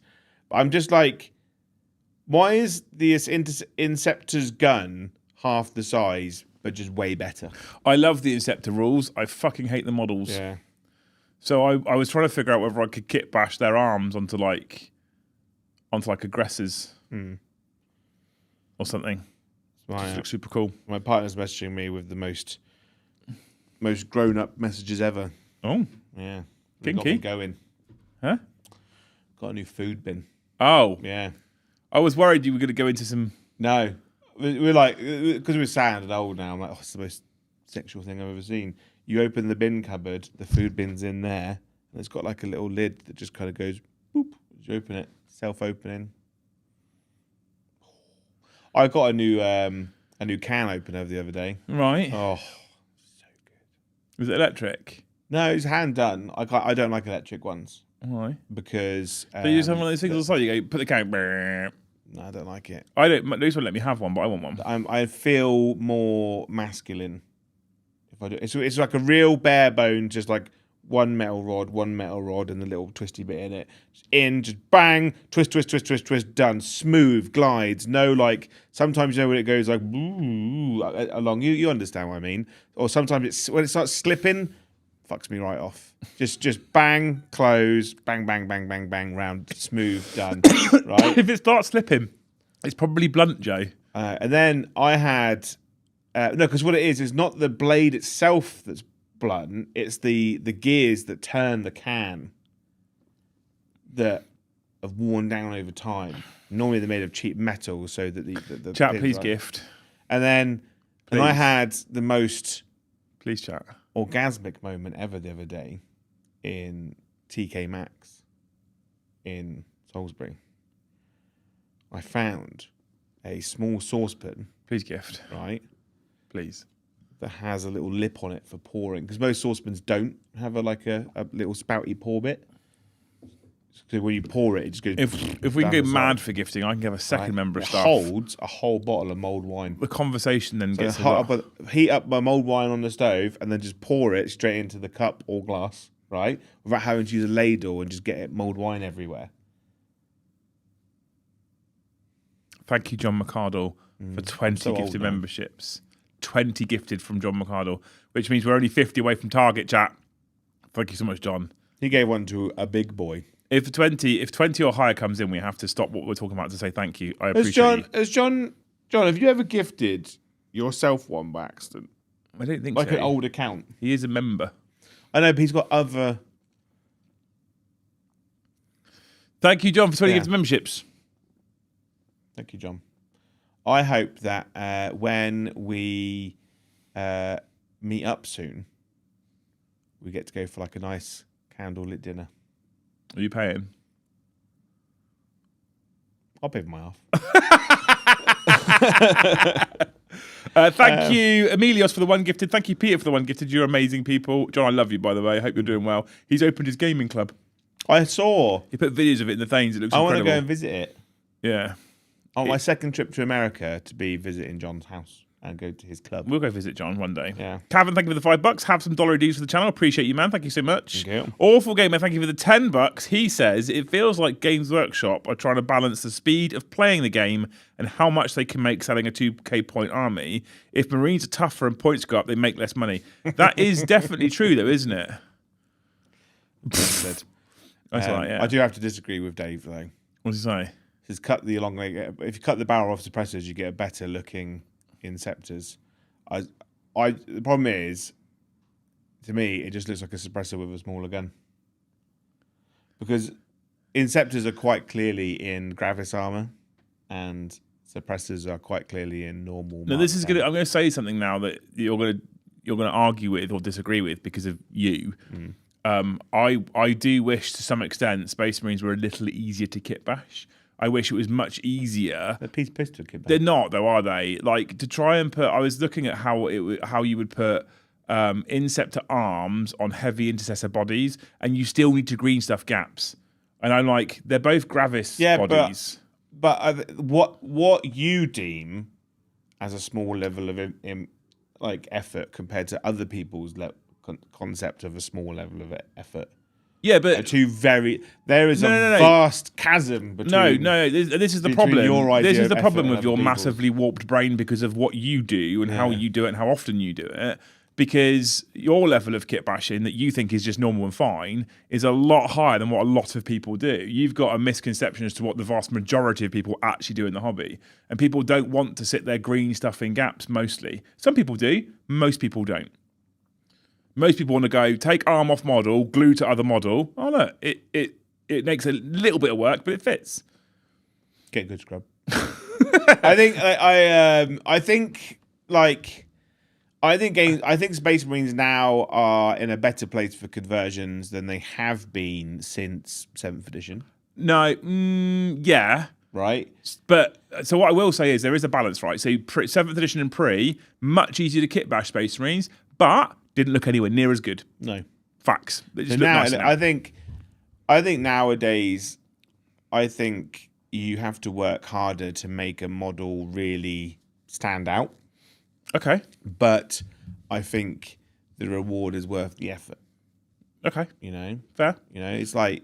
Do you think, though, that it's all part of learning. I think, right, we as a society, you know, this is in-depth Joe talk here, are lazy bitches. We are, yeah, of course. Right? And we all kind of expect things to be given to us super easy. Well, this is what I've said before. I said this Life to Luce. is too comfortable. Luce and I talked about this today. I was like, if you want to get rich, right, you need to invent something that monetizes a human's laziness. Yeah. If you can monetize a person's laziness, you'll get rich. And I think, like obviously we live in a world where we realistically cannot trust any short created on social media anymore. No.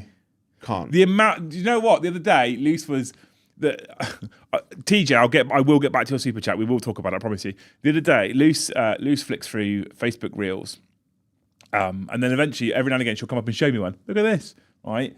And she started showing me one the other day, and there was this male voice, and the noise of the voice, the sound of the voice, I was like, it sounds like AI. Because there's that sound, there's kind of like weird staticky sound, right? It's like, it sounds like AI, I'm not sure. Yeah. And there was this bald eagle outside this doorway, and this dog was bouncing around the door. The bald eagle was on the outside, right? And then it was like he was trying to get the dog to show him that there was a problem, and then it cuts to this fucking bald eagle walking down some dirt track with the dog following it. It's like, definitely AI, Luce. Yeah. She's like, no, because eventually what happens is he takes his dog to this like swamp where another bald eagle's stuck in the swamp, and then the human and the dog help the other bald eagle come out, and then they're playing in the garden together. I was like, there was one where like, did you really buy that? There's this family at SeaWorld. This otter swings up to the outside, jumps out, gives the boy a hug, and then gets back in the water. I know. Right? Kid, bone dry. Right? No water was spilled. And I was like, it was quite clearly AI. Yeah, right. But there's people who see it and be like, "Oh my god." Oh, go to the comment section. Yeah, and like I saw a great one. This keeps being shared to me where AI is putting different celebrities into WWE. So there's like there's Steve Irwin fighting a stingray, right? There was one where who's the painter? It's like, oh, we'll put some little fir trees here with the big hair. The internet knows. He's a painter. He does stuff. Him fighting like Stone Cold Steve Austin. There was one where a whale comes up and swallows a yacht. Yeah. And it's oh my god! I was like, look closely at the people on the yacht just as he swallows it, and when you realise that, then you go, oh, that is AI. But it's like, but the thing is that like, we live in a world where like AI is just like replacing everything, and it's terrifying. Bob Ross, thank you.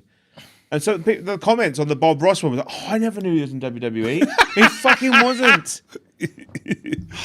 God. What's more concerning though, the AI clips or the dumb fucks that believe it? Like there was one where like it was Hulk Hogan versus Adolf Hitler, right?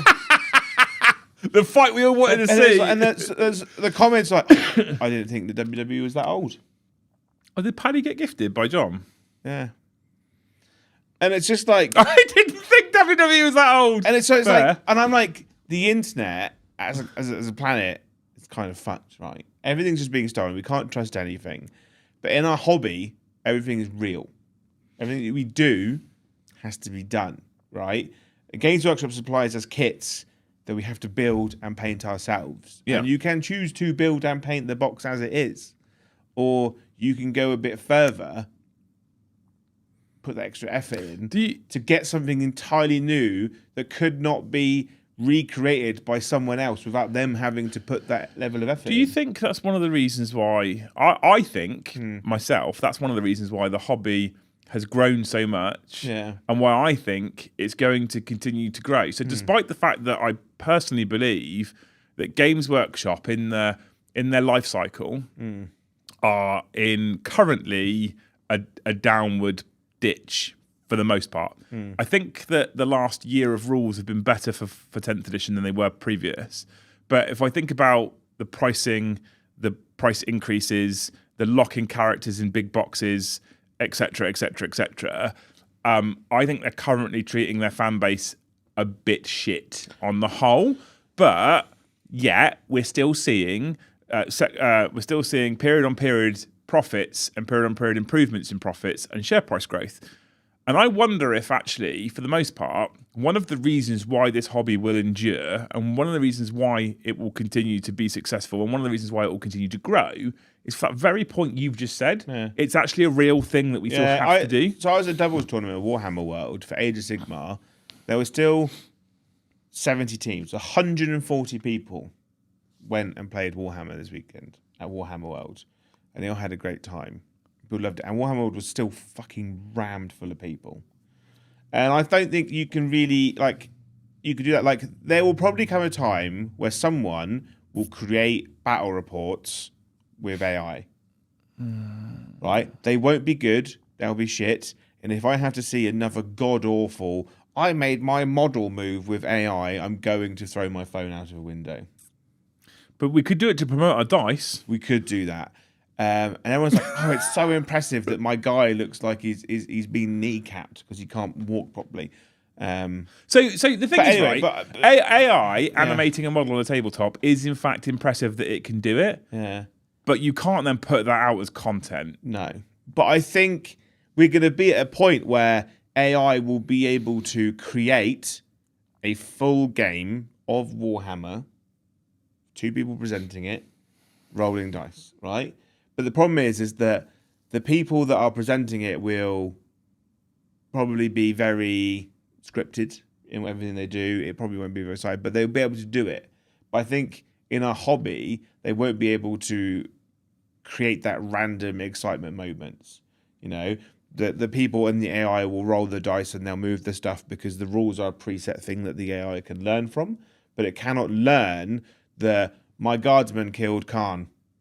In combat, you know, I think that I'd like to think that us as live presenters and the way in which we do it and the Top Gear vibe we go for is safe at least in the medium Yeah, term. I think as a hobby though, in a whole, I think the hobby's safe going forward. Yeah. And I think we'll continue to be autistic old men.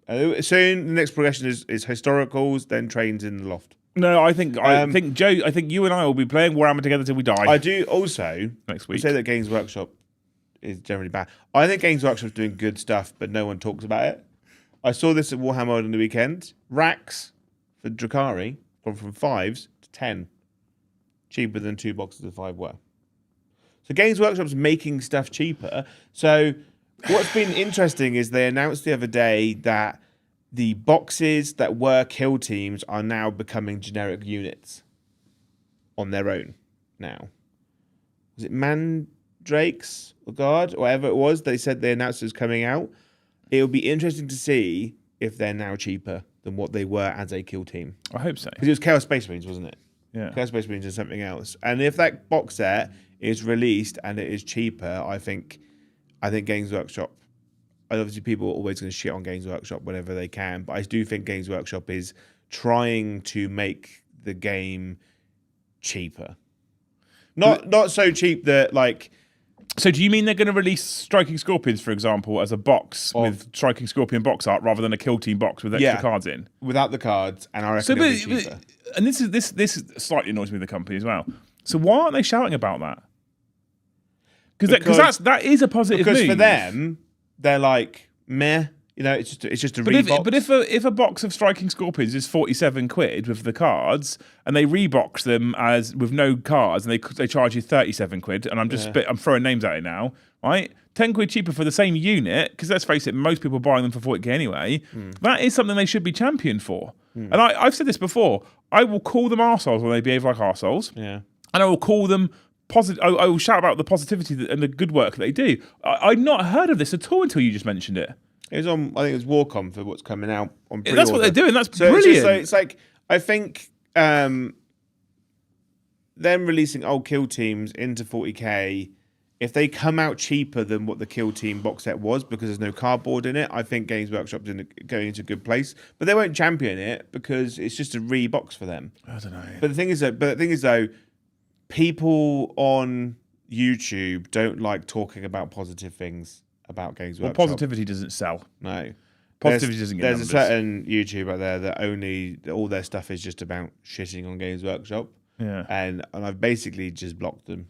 I don't want to see it on my YouTube. They're the worst company in the world, but they'll be in every title for every video that I need to get views on. Yeah. And I'm like, there's got to be a balance, I think. If you are, at the end of the day, me and Liam are professional commentators, you know? We're professional opinion givers. And I think if your opinion is always negative, you will only attract a negative crowd who will just positively reinforce everything that you say. But everything that they positively reinforce everything bad you say, you only say bad stuff. So all the stuff that really care about the thing that you're talking about will just leave. And then you're just going to be in a room, echo chamber of just shitting on them. That's the thing, isn't it? Like, I try and I've made a living off of Warhammer. Yeah. So I clearly love fucking Warhammer. So I clearly feel like, and this is what I try and get through to people, for me and Joe, for Joe and I, to say it correctly, we clearly have more positive feelings about Games Workshop and Warhammer than we do negative. Yeah. Right? We must do, because we've literally made it our living. I love it. Right? Yeah. We've made it our living. I'm surrounded by it all the time, every day. So much so that I'm putting every ounce of sweat and blood I've got into building a shop that also sells the product and allows you to come and play with the product, right? So we must have a net positive view.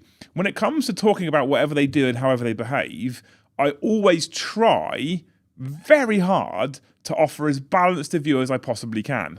And so if I feel angry and annoyed, you guys will normally see that in content, and I'll swear a lot and tell them that they're fucking arseholes. And we've done that. In fact, we've had streams where Joe's been very uncomfortable because we also have a very close working relationship with Games Workshop. We have had over the course of the last few years, at least, quite a close working relationship. And we do know the GW themselves and employees up at Warhammer World, we know categorically watch the show. We've been sat at Warhammer World with employees walking up to us going, watch the channel, right? That happens. So we know they watch. That being said, I also, when they do things like they go, with announcing record profits, I'm like, that's a bit shitty because you just put your prices up. Oh, by the way, every single member of staff in the company is getting a bonus.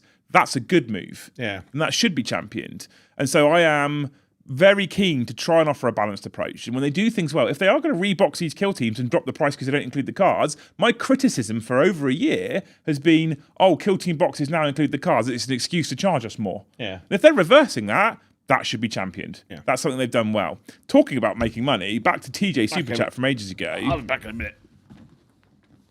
Talk about good thanks. He came to my house before we came here, and I fed him tea, and then he's come here and drank more coffee. And I think that's probably fucked Joe's bladder. It's partly my fault. Joe thinks they're making the hobby cheaper. Lol. I mean, if they're taking a box that's a kill team box and they're re-releasing it with the same amount of plastic in, less cards, and charging you less, it is, for a 40k player, cheaper to buy that unit. Making the hobby cheaper is a sweeping statement. Making it more accessible and making certain things more accessible, I think, is definitely believable. And if they are going to charge you less for a kill team box, that is making that specific unit cheaper. That being said, I also am conscientious of the fact they've recently done the price hike for a lot of things again as well. So I still my personal opinion is right, and I'm going to be absolutely slaughtered for this. I'm aware, especially for those people out there that go 3D printer, go burr. But my personal opinion is the plastic kits, for the most part that they sell, for me personally, still offer incredibly good value. If I think about the hours I get from building, painting, playing with plastic kits versus the initial cost, I think that the value of this product, to me, my mental health, my enjoyment, is incredibly high. And I think that's the thing. Value, we always need to be aware as well, right? We always need to be aware that value is subjective.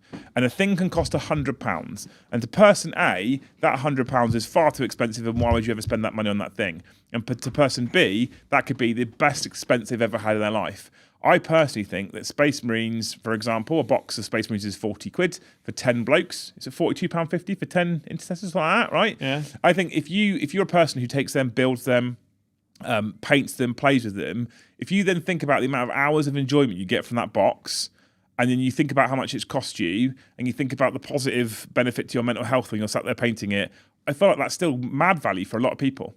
A lot of people still think that is worth the cost. And if you don't think it's worth the cost, that's fine. But you clearly think that Warhammer is worth it to a point, especially those people that go out there and 3D print their things, which I'm fully against, for reference, right? I think that if you think that the product is not worth the money, then just don't buy it. Don't go and print it yourself. But hey, that's my own opinion. Going to the pub on an evening costs £100 as well, and that's just gone, and you only get a headache. Exactly, 100%. Yeah, I remember living with someone that used to drink a lot, and they'd spend like a tenner a night on like 3 bottles of wine. Back in the day when you could buy 3 bottles of wine for a tenner, right? And I'd be like, at the end of the month, I'm like, you've drank nearly like every night, and you spent 40, 50 quid a week on alcohol, and which people do, right?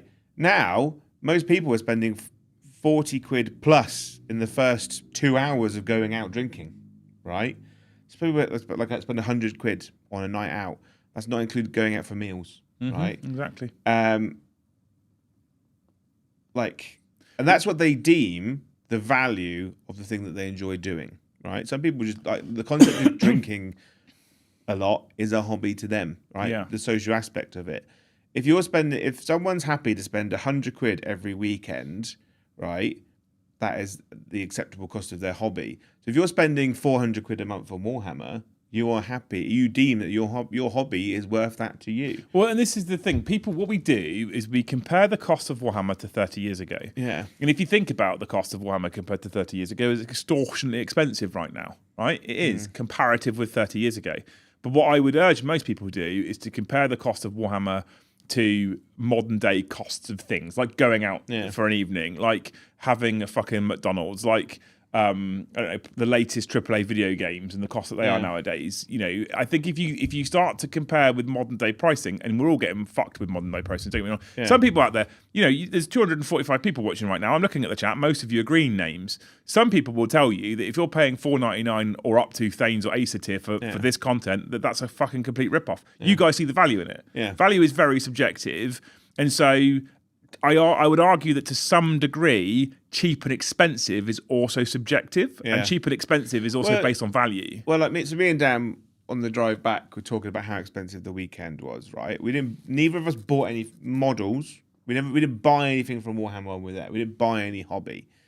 10 years ago, when we were doing it, it was like a £300 weekend, and that's just like hotel, travel, food costs, right? It's about a £500 weekend now. So in the last 10 years, not including anything hobby related, it's gone up by £200, right? Just to do that weekend. And I've done 4 of those this year. And I'm like, next year, I'm probably going to drop that to 1 because it's only going to get more expensive. Yeah. Right. And that's just for a weekend. And I think it's because someone said they don't buy computer games, so their hobby is their time investment, right?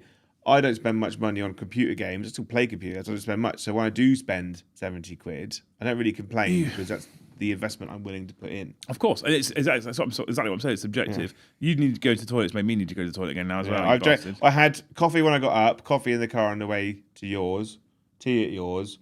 And I've already had a cup of coffee. I drank 2 litres of water this morning because I've been really bad with my water intake, and it's fucked my bladder because I've been really bad with my water intake. So $70 for a video game is a lot. I'd say that's the average. It is the average, but I still think it's a lot. But hey, that's my opinion on value, right? Yeah.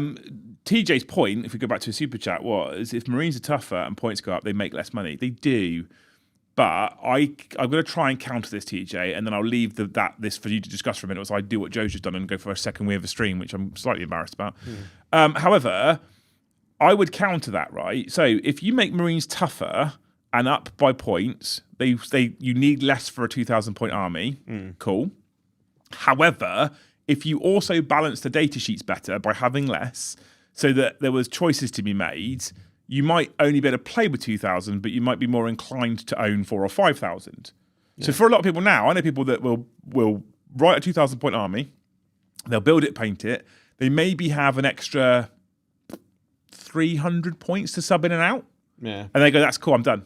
Yeah. But if you made it so that there was such difficult choices that actually you really want 3,000 to 4,000 points, so you've got all the options depending on, I need to change that, and I then think you can sell the same amount even with them being tougher. Oh yeah, I think the new detachment system is really good for it as well, right? Okay. Say you play Ultramarines, right? You have First Company Task Force, the all Terminator army. You have Gladiator or Gladius, which means that it's a variety of different ways to play. It's a more balanced force, which means you have a more balanced army. Then you have Stormlance. So you can have Ultramarines, but on bikes. You have Anvil Siege Force, so more Gravis heavy and stuff. So the Codex itself allows you to have one army with very different play styles. So you're not necessarily going to be at a fixed 2,000-3,000 points of an army. It encourages you to play different ways and own different units. So I think having 10,000 points of a Space Marine army, like Banner and Blades, Games Workshop still got their money out of you, and you're still enjoying the hobby. So the value of that is still quite high. Some people like to have 2,000-3,000 points of one army in a specific play style based on a book that they've done, or just in the characters that they like. So they'll have it for that one, and they go, I really like Lilith Hesperex for Dracarys, so I want to go all witches, but I don't really want to touch the other stuff. It's different ways of doing it. And I think what happens is that your hobby is never finished. Wow. Right? Quite. Right. I think that's one of the great business models of our generation from Games Workshop. Right? Is your hobby is never complete. And if you say you've completed your hobby, you're a liar. And this is where they will come under flack. If they do things like remove Firstborn and add another Primaris unit, they'll come under flack. They did it with Stormcast, right? Yeah. They removed a whole like chamber of Stormcast stuff, but then they released new Stormcast models and they got a lot of shit for it because they're like, well, if you're streamlining, why have you released more? Well, the reason being is because they want you to buy more. But I think that chamber will probably come back at some point. Or I think a version of those will come back in another chamber. I think like there's nothing to stop you from using those models. When you look at as things other like models in Sigmar. when you look at things like the removal of Seth, Yeah. not to bring back that personal rage, but when you look at the removal of things like Seth or Captain Tycho or Canis Wolfborn, do you think they're going to come back? I don't think Tycho will because he's dead, but because he was killed by Angron on the gates of Armageddon. So you might get a commemorative model. This probably won't help me pissing, but What's it called? Yarrick? Yeah, I think they're all coming back. Okay. I think so. Hang on. But do you think they shit cat? And this is where I'm going with this is. Do you think it's a tactical get rid of character, leave just enough time that people will get rid of their old models because they won't need them anymore, drop new character, or do you think it's got because I often think that having spent a significant amount of time at Warhammer World and having spent reasonable amount of time behind the scenes at Warhammer World, I sometimes think that when people go, it's tactical, they purposely do this. I'm like, you overestimate them. Yeah, I think Games quite a lot. Games Workshop currently has a general rule of we do rules for it if we sell it. Yeah. Right? If we don't sell it, it's a Legends unit or it just doesn't exist at all. Yeah. Okay. So I think it's also a supply and demand situation as well, where the rules and the sales part of it kind of line up, right? This edition, they've removed a lot of Finecast. All the Finecast is gone, right? With Drakari being out, Finecast is in the bin. The only exceptions are a couple Space Marine characters from both CSM and normal Space Marines. Cantor, Pedro Cantor. Is he still sold? I think he might still be sold because he's got rules. I don't think he's still sold, mate. I don't know if they still sell. I honestly do think Cantor's sold. Let me have a look. What's his name? Euron Rakoff. Not Euron Rakoff. What's his name? The Red Corsairs guy. Huron Blackheart. Huron Blackheart. I can't remember if they still sell him, but he still doesn't have rules. Space Marines. Space Marines. So Pedro Cantor. Let's just actually search for Pedro Cantor. Because he's still got rules, so they might still sell him. Cantor search. The results are Cantor Blue Air Paint, Stormcast Eternals paint set, Warhammer Age of Sigmar paint set, Age of Sigmar introductory box. So he's gone. So he might went. So Huron Blackheart as well. Yeah. I don't think they sell any of these now. I think all the Finecast stuff's gone now. Yeah. Huron comes back with Wardens of Gondor. Yeah, so Huron's gone as well, but he still has rules currently. But all the codexes after Chaos Space Marines, I think, are basically gone now. All the residents gone. I don't think Farsight Marksman is even a unit anymore. Giraffe. I think they're gone. So they've removed it all. So by removing it all, they don't sell it. So it doesn't have rules for them in the books anymore. I think that was a decision made midway through 10th, and that's why there's like this weird kind of they have rules but not models. But by removing them from the game, Games Workshop has rules for them, but it then leaves a space for those units to come back. I went into the actual Chaos Space Marine section as well, just because I don't trust the Games Workshop search feature. Yeah. I can confirm he has gone. Huron's not there. So I think by removing them, it means that they go, you've got rules now. They're not in those books, but they're not dead. So it gives Games Workshop the ability to release something for your codex at a later date. Because I was saying they've removed Seth. There's no Corbulo, There's they're gone, but they're not dead. Because I was like, what do you release for Blood Angels in the next codex? Yeah. Right? You go, well, they definitely need a Death Company kit, but you want their release to be a bit more bigger. So you go Corbulo, and then you go Seth. Because Seth and Death Company are quite well entwined narratively, so it makes sense for those to kind of come together. Yeah. I think is really good for them. And it's like Orcs. what do you release for orcs when their new codex comes out? Where you go, well, we removed Captain Badruck, so there's a model we can release. You've still in plastic. Firesight marksman team still exists, by the way. Still exists, and they are fine cast. I thought they got. I thought they got kicked to the curb. No, they still exist. They're still. I didn't even think they were a data entry. Crimson Fists are Imperial Fists, right? Yeah. I'm just checking on Pedro. Well, they are a successor, but yeah. I don't trust Games Workshop's search feature. So, but the problem is going through the Space Marine range is quite the task. Yeah. So look at so Drukhari just came out. They don't sell grotesques anymore. They don't sell Court of the Archon. They don't sell the beasts, the beast pack. Have you? What I noticed the other day as well, which I hadn't noticed before, is if I go into Ultramarines right now, okay, right, Rabuti Gulliman's still there. Yeah. Chief Liberian Tigeris is still there. We know Marnus Calgar's gone because he is coming as a new model. We know Kato Sakaris is gone because he's coming as a new model. What I noticed when I scrolled through this, which I didn't notice before, is Titus, I think, is still in here as well. Yeah. Right, where is he? Titus is still in here. Titus might be in the new book. I can't see out my left eye properly. And I haven't it would make sense for Titus to be in the new book. I think, he was here last time I checked. Lieutenant Titus, where is he? What did they release the? Yeah, it's the same. So, sorry, it's the same. But currently, you've got Gulliman, you've got Tigerius, you've got all the generic characters. You've got the two missing that we know being re-released. You know what? There's no sign off. Uriel Ventress. He's not in here anymore. He's not on the website. He's gone. He's gone. I know. I was like Ventress is quite a recent model. Was Uriel Ventress a commemorative model? I don't think so. For a book. Also, you can't buy. Now I'm looking. I can't find Titus anymore as a separate purchase. Uriel Ventress. So Ventress is gone from the website. So, Titus is now missing from the website. So Titus was a commemorative model, and Uriel Ventress was a Black Library Celebration model from 2021. But he's gone. So they will either both get repackaged,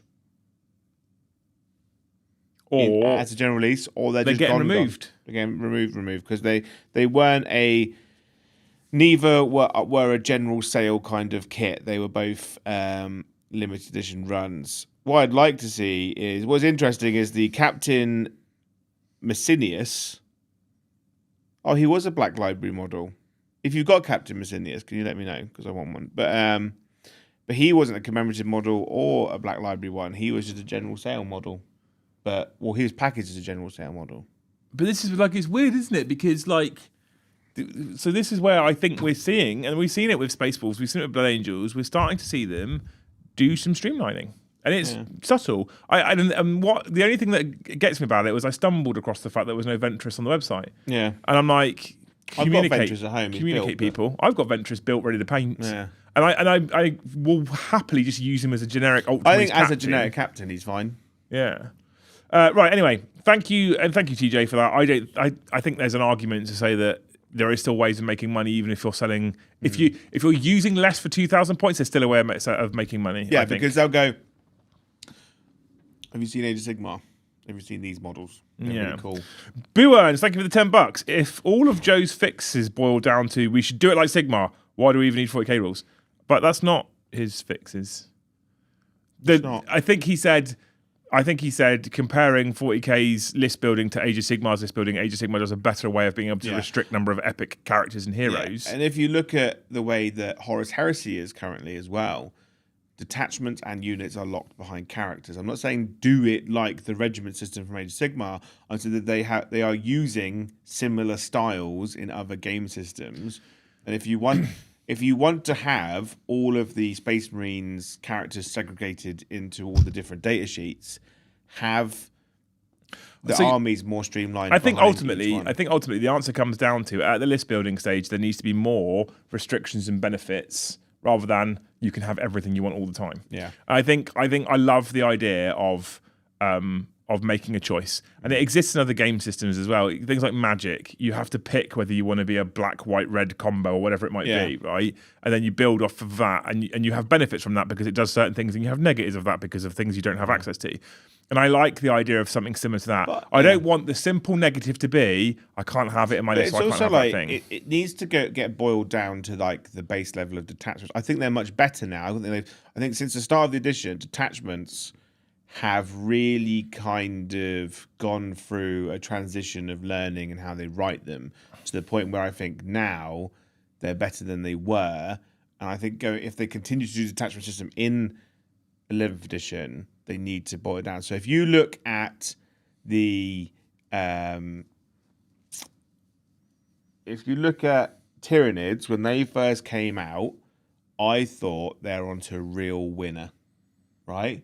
You have a detachment here called Vanguard Onslaught. Yeah, let's go with that. And all of these stratagems and enhancements were targeted towards Vanguard organisms. So, naturally, you would take more of those. The detachment rule allows everything in that army to fall back and charge. It doesn't matter what you are, you can do it. But if you're a Vanguard organism, you can advance and charge as well. And all the strats kind of targeted towards that as well. And I thought, well, if they do this for everything, that's amazing, because every detachment is very, very specifically targeted towards a specific play style. Then, if you look at the Harlequins detachment in the Eldar book, all the stratagems are targeted towards Harlequins. Vanguard Spearhead in Space Marines. Yeah, it's all mounted. No, the Outrider detachment. The what's it called? I literally said it earlier. Stormlance is based around transports and bikes. The Vanguard Spearhead one is really weird because it's like everything in there is targeted towards every Space Marine unit, but some of the stratagems are kind of, you get more of a benefit if you are Phobos or Scout. Yeah. If you are this unit, you get this ability, but if you are the one this attachment targets towards, it gets this ability. And I think that works really well. What I don't like is when you've got Vanguard Spearhead, which is a Phobos and Scout orientated detachment, and you've got infiltrating Marnia's Calgar in a unit of aggressors. I feel like you've lost sight of you've lost sight of what it's supposed to be. Like everyone is really going wild for Centurions at the moment in the Raven Guard detachment, and it irks me slightly. I thought it might. Centurions aren't really like your Raven Guardy stealth unit. Thank you, Whitey55, for 2 gifted memberships. You're a legend. Thank you. And thank you, Limey Panda, for 5 gifted. We're on 51 chat. With a flutter of members, we can get to 100. A flutter. Yeah. Thank you, Limey Panda. I hope, Limey Panda, that you invent a wildly successful flavour of jelly. Banging. Ramsey, thank you for the $5. Combining datasheets sounds like it's going to mess up my 12 War Dog list. Well, I judge you. I don't think... the thing is, Ramsey, right, for the most part, I think it's a balancing act, isn't it? Chaos Knights and Knights don't necessarily need datasheets to be amalgamated because they don't have loads of units. No. You've got like 15 units in total, if that. Maybe that's including Forge World. Yeah. Space Marines is different. They sit on the side of 95 datasheets.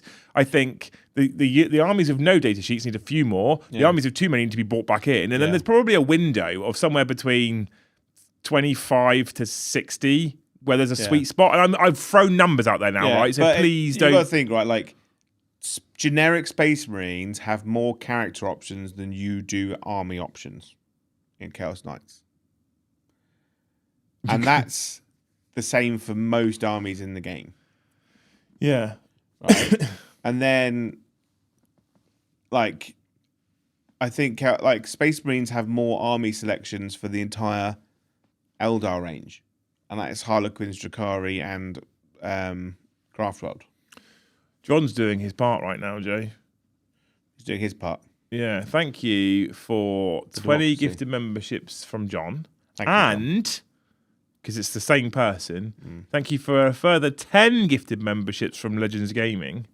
which is John's new gaming club. Yeah. Which means a total of thank you for 50 gifted memberships from John of the McArdle variety. I hope, John, that your club gets a really good sponsor deal with a mat and terrain studio to just like help you out. I also hope, John, that your club gets offered the ability to buy Warhammer at cost price from Games Workshop. And stripper poles.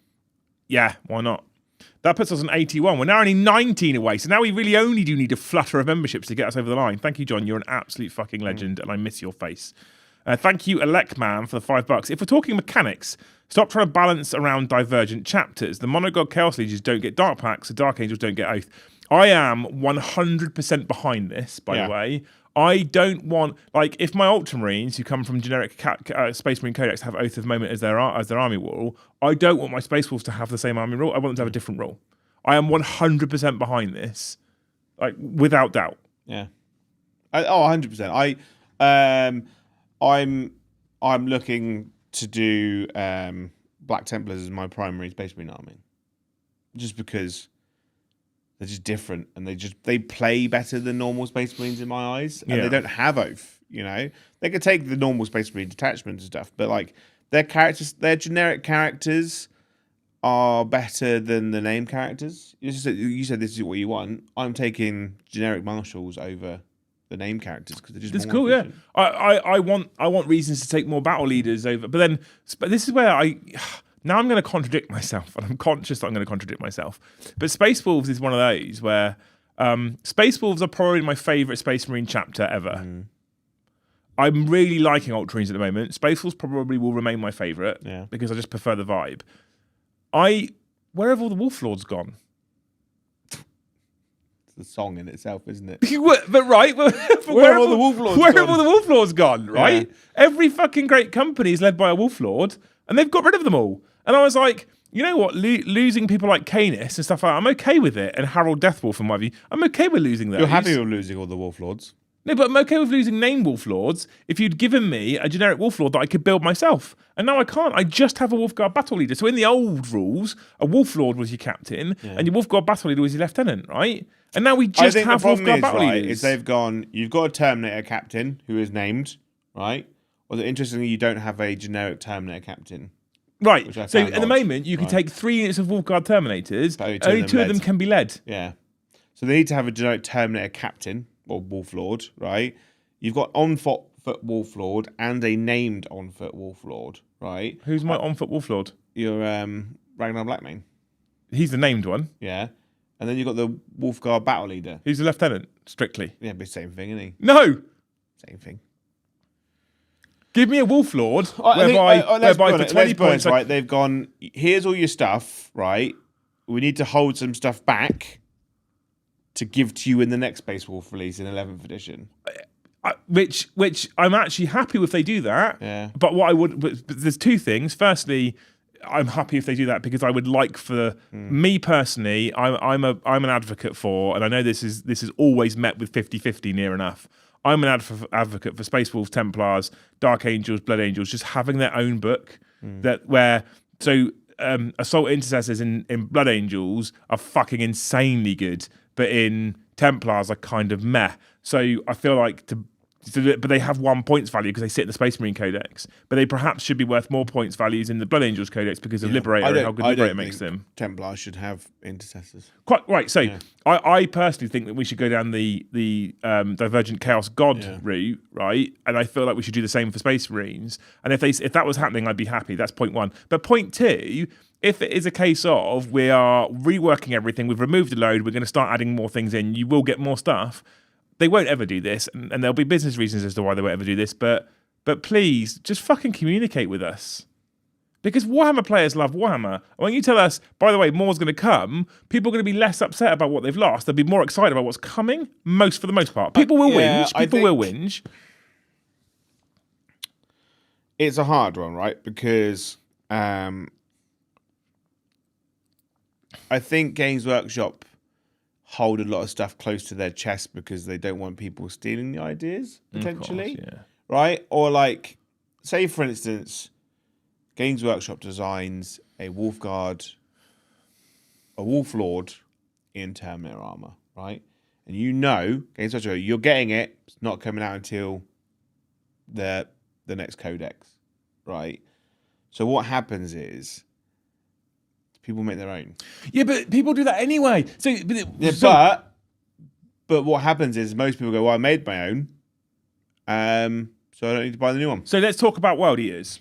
Yeah. Right? Let's talk about what's his face. What's the character's name? Slaughterbound, right? They It's stuck in that. fucking awful. They stuck in that expensive box. Yeah. So what do people do? Just made their own. So Yeah. Games Workshop are doing that anyway. So the only way you stop that from happening is by releasing the character straight away. To counter, we're going to be bringing out a generic Wolf Lord in Terminator armor for the next edition. He's got no rules right now, so you can't use him anyway. You can make him if you want, right? But you can't use him anyway. And then what happens is, new Space Wolves release happens in 11th edition, and they drop this Wolfguard Terminator, who is the most beautiful Wolfguard Terminator you've ever seen in your life. Even the people that have built him are probably going to go, oh, I want him. I want him. Do you know what I mean?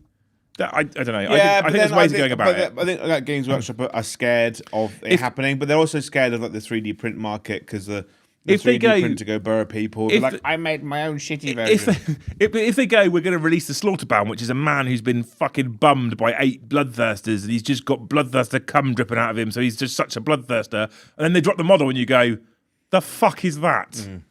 Then that's on them for making a shit model, right? Same as Stiltsman, same as the Custodian's generic shield captain. Me, to be fair, Custodian's shield captain with melter spear. Oh, that's inexcusable. Right? Do you know what I mean? Though, do a good model, because arguably, if you make a bad model for something and people see it, they don't like it, they'll make their own anyway. Whether the rules are out and the model's out or not. If the model's shit, they'll go, I don't like that. I'm going to make my own anyway. Hey. Electman, thank you for $5 more. If we're talking narrative, focus more on the struggle of humanity and inhumanity that these demigod-like beings undergo routinely. I think narrative Warhammer is often... I struggle with this one. It's often better told from someone who is a human than from a Space Marine, but I really like a lot of the Space Marine narrative that exists and their struggle with dealing how weak... Like, the thing is with Space Marines is you do often get in the narrative their struggle with dealing with humans because of how can you be so weak as a human? But I do also... Things like the Caiaphas Cain novels, for example, I think are wonderful in how they explain the toil of the 41st millennium. Yeah. So... I'm not against what you say, but I do think some of the Space Marine novels are brilliant. Some Space Marine novels are shit. Some Space Marine novels are Space Marine walks in and everything else is dead. And I'm currently listening to The Knights of Macragge, which is actually pretty good. That's a Cato book. Yeah, but I also think, right, so you want to talk the struggle of humanity and inhumanity of these demigod beings undergo. When you talk about routine every day, it's boring as shit. It's really good as a snippet of information, right? But if it's in every book, it becomes really boring, right? So there's a great book called 15 Hours. Have you read 15 Hours? No. 15 Hours is the life expectancy of a new Imperial Guard recruit, right? And it's basically about a guardsman that ends up on a planet and his first 15 hours, right? It's like a countdown. But the start of the book is literally a human being just punching random numbers into a keyboard, just like that, right?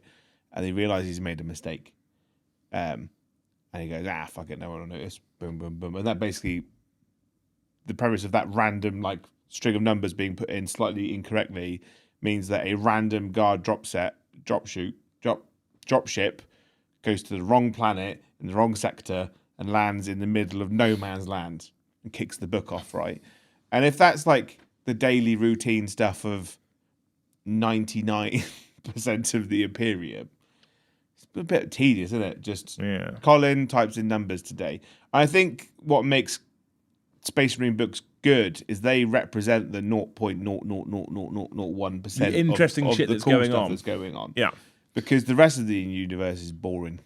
Yeah, I'm just you wake up, you die. Yeah, that's why I said like the Cypher's Cain books are the day-to-day job of they're not even the day-to-day of a commissar. Yeah. He spent no guard book covers the 3 months of warp travel to get somewhere. It covers the couple days before they drop out of the warp and then go and do. And that something. man says to me, I liked how they handled the characters in the characters in the Leviathan tie-in novel. That's where my take is coming from. Some of it. I often find when GW narrative is, I say GW narrative because obviously a lot of it's written by authors rather than Games Workshop themselves. Some of it is absolute genius writing, and some of it is kind of meh.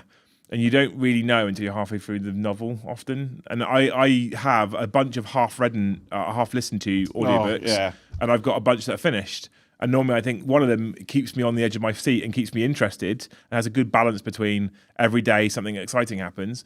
And then some of them are action. I'm like, I'm just bored of it now. There's no real story here. It's just death everywhere. It's like some books I have like a really good like tie-in conversation stuff's really good. And then something's like really. When the Emperor's Children, I remember when the Emperor's Children came out, I listened to the Fulgrim Horus Heresy book. Yeah. And then I listened to Angel Exterminatus, and then I listened to the Eidolon book. It's very, very good. Right. Tried listening to the Lucius book. God damn boring. Right. And then I listened to a bunch of random Emperor's Children books. I don't think I completed a single one. So boring. But then I listened to another book that was mostly just the talking and politics of the Imperium. Really, really good.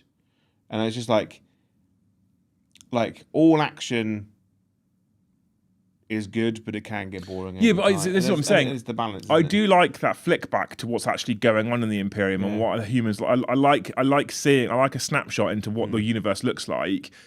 Because the universe isn't just Space Marines stamping on alien heads. Yeah. The universe is people in shit. There's a number of novels where there was one I started to listen to recently, which was an Assassinorium novel.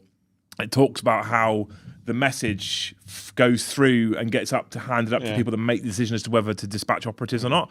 I actually kind of like that. It's like looking at the bureaucracy that exists and how it's all like we're in the 41st millennium. Everything's like weighed down by paperwork and signatures. I like that kind of shit. Because I think it gives you a view into because the Imperium is dysfunctional, right? If we touch on the narrative for a brief second, conscious of the time, the Imperium is dysfunctional, and you would look like the efficiency of Space Marines and how good they are at what they do and their actual task in the universe. You go, well, there's nothing dysfunctional there. If shit's going wrong, Space Marines go in there and make fucking people comply, and that's how it works. When you go back to Terra and you look at the bureaucracy, you look at how it works, and you start to understand how dysfunctional it is as a society in general, I like that peak. I think if you did a whole book on that, you're right, you'd get bored. You'd be like, cool, okay, more people are signing paperwork. Good. But I think it's like, there's a really good book, which is the Master of the Throne one, which is the, Guardians of the Throne, which is the, what's his name, the Custodes guy, Jobby and Alea. Yeah, Valerian and Alea, but there's a third character in the first book who's a politician, and it jumps between the three of them. So you got like politics, you know. Is Kingmaker, Electman, is Kingmaker the one with the knightly households in it? Because it is that one if that's the one. Sorry, carry on. It kind of like splits between the two, so it doesn't get boring. Yeah. Which I think is really good. If George Garcia's an Iron Warriors characters are very good, especially in interaction with the people. But there's a really good Iron Warriors book called Storm of Iron. Best Iron Warriors book ever made. Thank you, Knox, for the one gifted membership. Thank you, Nick, for the $10. He says, chairs, because we're back in the chairs for the first time in a long time. Do you think Astartes, Eldar, Chaos Space Marines with massive ranges are easier or harder to list build with actual choices versus do your best with the slot armies? So, both. The answer to your question for me is both, right? Which is there's nothing answer. So, Emperor's Children currently, I think, are quite difficult to list build for. There's only really one build that works, and if you want to do anything slightly differently, then it's just shit, right? And that makes it both easy and good and hard to list build. Easy because you can just copy and paste what's winning, and then if you learn how to use that list, you'll probably do okay. But bad because your list is just going to look like everybody else's, and to some extent, it's a bit copy and paste. World Eaters is similar with slightly more options. with Space Marines and Space Marines is a bad example. Actually, I think with Eldar, for example, there are a few different good builds, and I think that you can make tweaks to a list. And if you learn how to use it and how to master it, you can take a list that's different to things that are winning tournaments and still do very, very well and do good. Right? That's a plus point. On the negative side for ranges like Eldar and ranges like Space Marines is, like I said earlier, there is a lot of shit that just doesn't get picked. So you look at certain people's choices, and we've done it before. We've looked at lists that go to big events, and we go, "Why the fuck is he taking that unit?" Because they're just bad. So it's really there's a middle ground, I think, in between. I think that it would be easier to list build in a larger model range like Eldar and Space Marines if we thought that the internal balance was phenomenal. So I think Eldar have got it right. Internal balance really good. Space Marines internal balance not so good. In my opinion, I also think there's something to be said for old versus new models as well. Okay. Like, I tend to lean towards stuff that's got newer, cooler models than old stuff. Right? If you look at Eldar as a range, it's all plastic now. I'm pretty sure, right? And the lists that get made are all the new kind of like Phoenix Lords and Aspect stuff, right? Wave Serpents are essential. Yeah, they're an older kit. Right, but they're an older kit, they're essential. You're not really seeing War Walkers anywhere. You're not really seeing Vipers. No. And those things are old as dinosaurs. War Walkers have a place, though. They have a place, but you're not seeing many people run them. They have a very cool ability. You know, and I think a lot of people are more inclined, if they're starting Eldar, they might look at the range and go, well, this is all new, so I'm going to buy that and make lists out of it. And that stuff that is old, I'm not going to touch because it'll probably get replaced at some point. Yeah. And it's kind of like, they're like dead units in a current book because like to take them is a gamble in itself. Yeah. Because it's kind of like for us it's different because obviously it's our job to kind of use them, but it's like for most people they're like, I can't afford to buy a unit that might potentially get replaced in a year's time. And what's funny is I wonder how they make their decisions because I think they're just looking at refreshing everything, right? But it's weird that I look at, for example, let's use your example of War Walkers and Vipers. I love War Walkers, by the way. I look at those and I go, they might get replaced, they might get updated.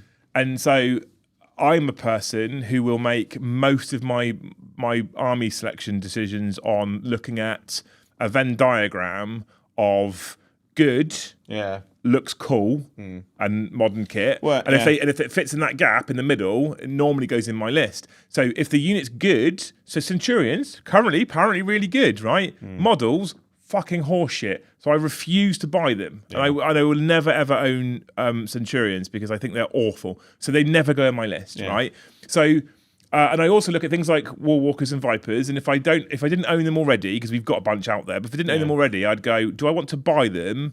They don't look great. They look okay. They look great. So do they look good? Are they good units? And then how old are they? Because if they don't sit in that circle of they're not going to get replaced anytime soon, and they sit in the circle of they might get replaced soon, I probably won't buy them. Then Games Workshop might look at that and go, well, no one's buying these. And we're all going, well, because we think you're going to refresh them and replace them, but they'll go, well, no one's buying them, so clearly no one likes them. There is the competitive skew crowd that will take the shittest looking model in the world and still play it because it's good. I love the Drukhari Codex. I'm taking the kind of gamble on the idea that like I really want a Drukhari army, and they just released the rules, and it's an army I really want to do. But the gamble is that like by doing the army, they could just replace everything in the future, but they might not. You know, I thought they were going to get a full range refresh this edition, and they got 2 models. Yeah, well, they lost a bunch of stuff. We're 40 members away from 100. We're still waiting for that 100 members with Joe on show, so we can get him the 3rd Drukhari box. Yeah. So like, I really want to do it, and it's an army that I'm just going to do. I'm doing it because I want to own it. I want to have it. I will go as far as to say as well. My personal opinion is that Although they could update witches and they could update cabalites and they could update scourges, Yeah. they don't need them. They're They still don't quite need to. nice. The kits themselves are really good. I was looking at the kill team that they released, and I'm like, I kind of need to pick up the kill team because I don't know if I want the unit itself, but the sculpts and the extra bits are really nice. The heads are really good and stuff. So I'm like, yeah. I watched Paulie, Sky Serpent. I watched some of the conversions that he does, and some of them are fucking cool. He's got a cool conversion one I kind of want to steal. Is he made scourges, but he replaced their wings with the bug wings for the Sylvaneth fly people. There's a kit bash that I want you to do. It's not for Drakari, that's for Eldar. Yeah. And it's the new... it's one of the guys in the Thanes has done it, right? And it's the new Ming Lao Dragon Lady, or whatever her name is. Yeah. Right? And the model that they've turned it into a Farseer. Oh my God. Yeah. Oh my God. Thank you, Glory Panda, for the $10. I'm of the opinion that Space Marines feel wrong because they are always the easy launch army and they don't feel get a role. They aren't tough army, that's custodians. They aren't shooty, that's town. So I think you're right, but I also think that they can fulfill both. Yeah. So they are without doubt the easy launch army, but it doesn't mean they need to be bad. So I'm okay with Eldar being the high skill ceiling army, or Drakari being a high skill ceiling army because they're glass cannon. You have to be able to play it well. I'm okay with perhaps Custodes being the low skill floor army because they're just big and tough and durable when they stand there. Space Marines can be good without being complicated, and I don't think they need complexity to be good. I think what Space Marines suffer from, right, is, I keep banging the drum, is that the existence of the legacy units that are the first one. Because currently, everything that's been released since 8th edition, every Primaris unit is built with a very specific, streamlined purpose, right? And I think that's what makes them a good army, much like Tau. Every Tau unit has a streamlined, specific purpose, right? You have the shooting unit, you have the combat unit, you have the guys with the big fists and the flamer. Like every unit, every guy is the same. Yeah. And I think once the firstborn stuff goes away, army list building for Space Marines becomes more streamlined, and the thing that you haven't been able to see before, you'll now be able to see for the army builds. Like, wow, I can make a very good, unique shooting army. I can make a very good, unique combat army. But there's just a lot of stuff in the mix that's kind of like blocking that. And I think I want Centurions to go away. Right, I want Centurions to go away. They're kind of like muddying the Paul water. is bad at stuff, who often raises on the third, will be very upset. Yeah, but I think they need to go away because I don't think... When they were released, I didn't like them. I still don't like them. Well, I mean, I also think that It's dumb. No, and I've said this a million times. It's never going to change. So I shouldn't really keep banging this drum. But I think the Primaris story arc was a mistake. I think that they scaled up Chaos Space Marines with new kits, and no one complained at all. And they don't have a mad amount of bloat. I feel like if they'd have scaled up Tactical Marines and made them Mark 10 armor, but with a squad that you can take a last cannon and a flamer in, not a single complaint would exist. I think Games Workshop probably realised that mistake afterwards, and they're trying to like course correct. And I think if you look at things like Sternguard, Yeah. Terminators, I think they are. I think they're course correcting. And I think we'll end up in a place where everything that was will be again, but in just a slightly different vibe. My reason I don't like Centurions is that they're a real halfway house of things that already exist. Mm-hmm. And they just didn't need to exist. They just look silly. Yep. Like they do everything that a combat Terminator unit does mixed in with what a Dreadnought does. It's like, well, I have a Dreadnought already. They're also I'm going to put my money on the table here. I think that they're an uglier looking model than T-shirt launchers. Oh, yeah. Fucking awful looking. They look like the man stuck in the suit and he can't go anywhere. The thing that makes the T-shirt launcher Space Marines bad is the gun, right? Because the thing holding it is just a generic Space Marine, right? The gun itself is over proportioned and silly, but you can slightly convert the kit that you buy to make it look better. Yeah. Right? And acceptable. You can't really do much with a Centurion set to make it look better. your only real option is just to use an entirely different model. Saturnine Terminators. Yeah, Saturn. So that's why I think like the t-shirt launchers are better because you can work them to be nicer. Yeah. Awful Gamer, thank you for the one gifted. You're a legend. Electman, thank you for $5 more. Electman going mad today. I appreciate you. Forgive me for lack of nuance, but you say Space Marines are, quote, too big. Didn't everyone complain the last time Games Workshop tried downsizing their roster? Yeah, right. Wargamers will always complain about two things, chat. Two things. Wargamers will always complain about two things. Change and the way things are. I think they downsized their roster, right? They got rid of all of the Horus Heresy stuff, right? And like we said, this is a numbers game. The Horus Heresy stuff went away, which removed not only flavour, but actually good units you were taking. And they didn't replace those good units you were taking with anything else. You know? They were like, we're taking away the good stuff and we're replacing it with shit stuff. But I think but he's right though as well. Yeah. If you remove all the firstborn stuff, which let's face it is mostly shit stuff, no one really uses it. There will be a huge chunk of people that will complain. There will be a huge chunk of people that complain, and there'll be a huge chunk of people that won't give a shit. I've got two Vindicators. Yeah. One built, one unbuilt that I wanted to put in my Space Wolves. Yeah. Right. And what day is it? Yesterday I base coated a load of Space Wolf stuff. And I didn't base coat the Vindicator. Yeah.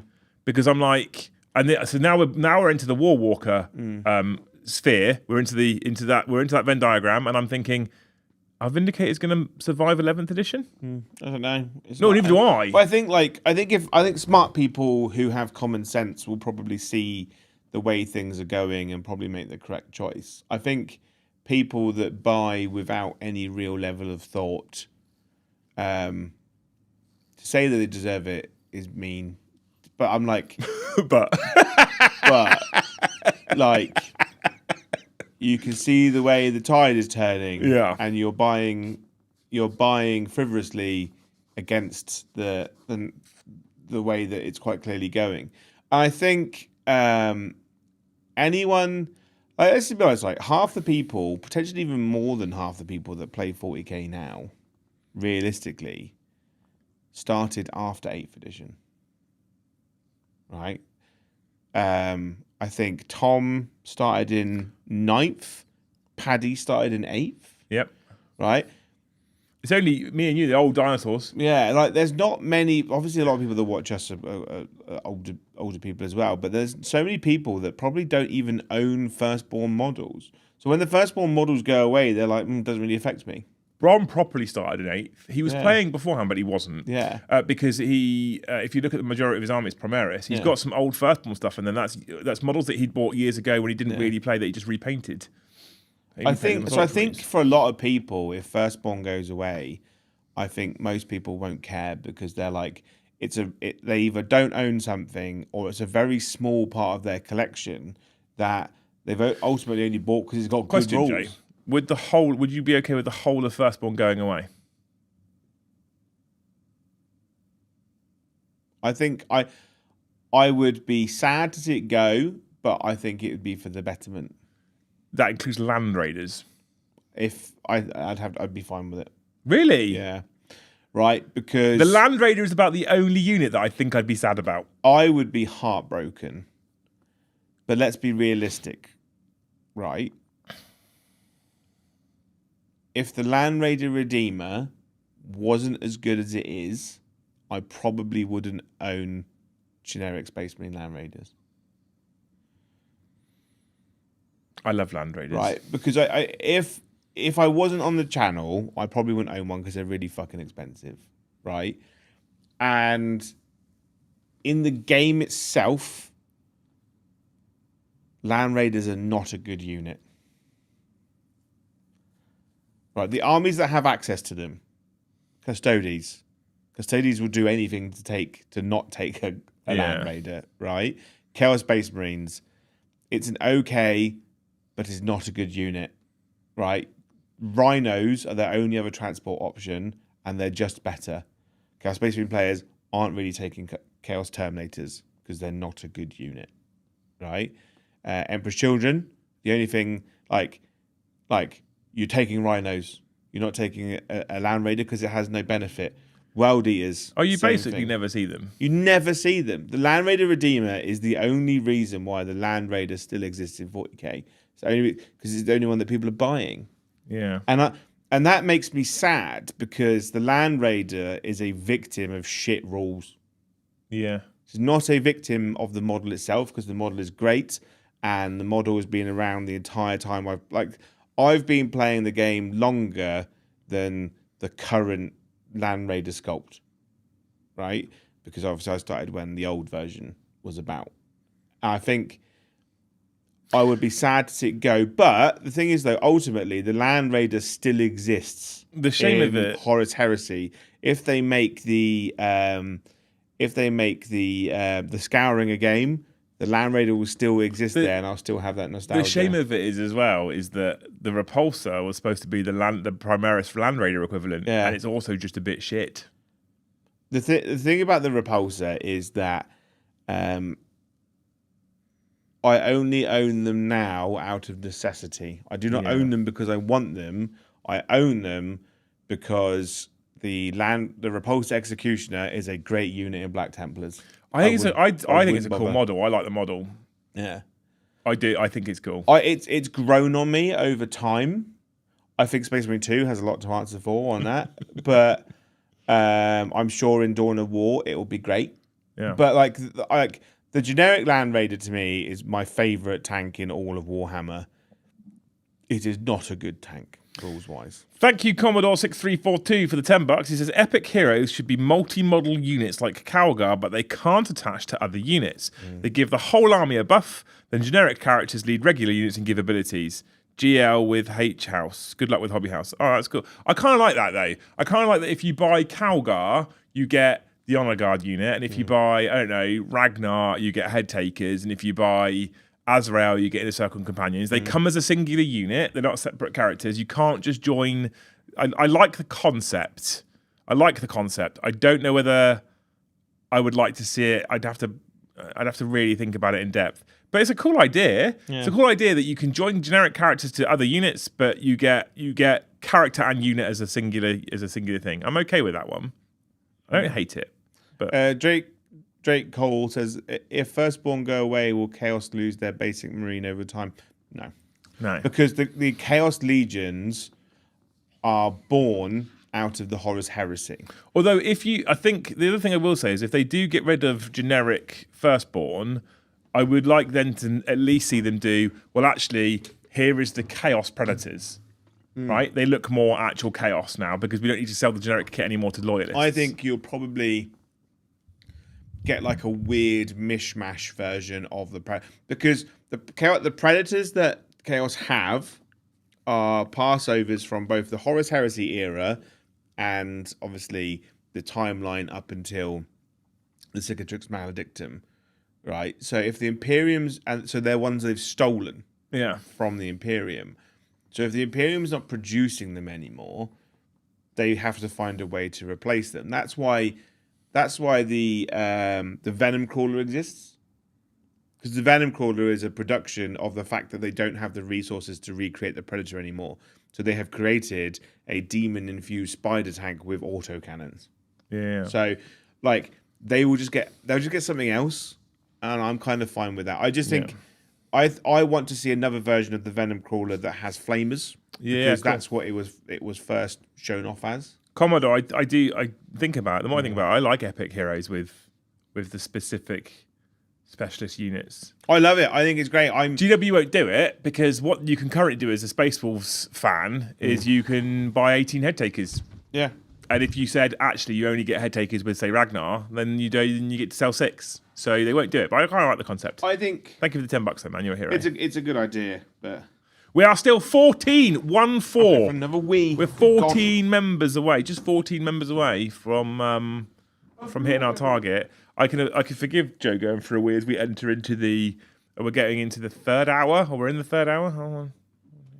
Yeah, we're closing on the third hour of the show because it's just an interesting topic, right? Baldrick, Mike, Chris, and S, all thank you for the 1 gifted memberships. Paddy, thank you for the 1. I think he's probably already fucked off at this point. You people are amazing. I'll jump into Tony's gifted in a second.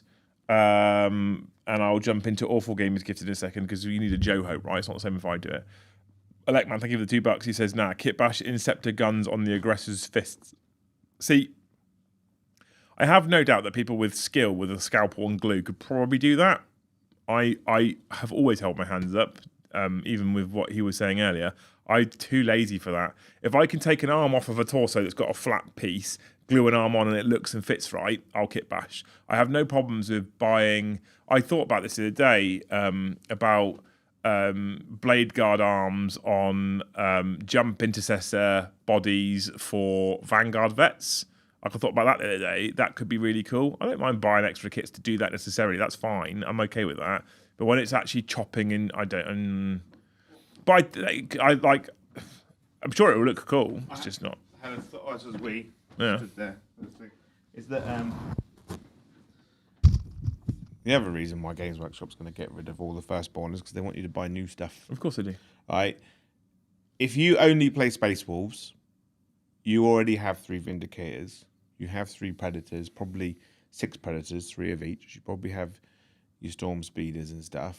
Right. You didn't even need to have to buy Grey Hunters and Bloodclaws because you probably already own them. If you were quite money tight, right, you didn't need to buy the new models if you didn't want to. You could put, you could take Mate Boy off his sled, just put him on a bigger base if you wanted to, right? So realistically, everything that's been released is stuff that they already have, just made better. So Games Workshop, as a business, needs to find ways of getting your money. I don't know. You are right, but if you're money tight, that's irrelevant because you're money tight. Because we own Logan. We have old Logan, painted very well by Lee. And when new Logan came out, base size irrelevant. There was no way I wasn't getting that new model. Yeah. And Electman was saying earlier, one of the Stormcast characters, he had the first edition version. When the new one came out, he was so beautiful, he couldn't not have the new one as well, despite the fact 100%. I will always replace stuff for the new pretty version. Gene Stealers, Joe. Yeah, I replace them immediately. Because they're just nicer. Just nicer and better. But I think there are a lot of people who are holding out and because they're like, I just like the old way, I like the old things. Yeah. And I think Games Workshop go, you want to stay with us, you have to get the new thing. Also, I think narratively it makes sense to get, like, since bringing Belisarius Cool is the narrative MacGuffin of change, right? They go, we've got new Space Marines, Cool did it. He's always designing new things. Like, he invented a new plane for Space Marines and we still haven't seen it yet. Right? Yeah. It's called the Overlord. I think it's a bit smaller than a Thunderhawk, but it's bigger than a Storm Raven. But it's basically a giant Corvus Blackstar, right? And then obviously the Guard have changed. They've got the Rogal Dawn, which was new invention of Belisarius Cool. So they go, well, what's happening is Cool is just replacing everything and making things better. And I think that's and the Games Workshop are using that as a way to release new kits. And then they go, well, the Imperium's noticed that this new thing is better, so they're not going to make the old thing. And that's how they just kind of narratively say, we're fucking this off. Yeah. We've got some hopes, Joe. Yeah. Tony Winnick, thank you for 5 gifted memberships. Thank you, Tony. I hope that you, through frugal spending, convert your loft into an extra level of your house. That's nice. Which you can have like a game room in. I watched the Vikings game yesterday, Tony.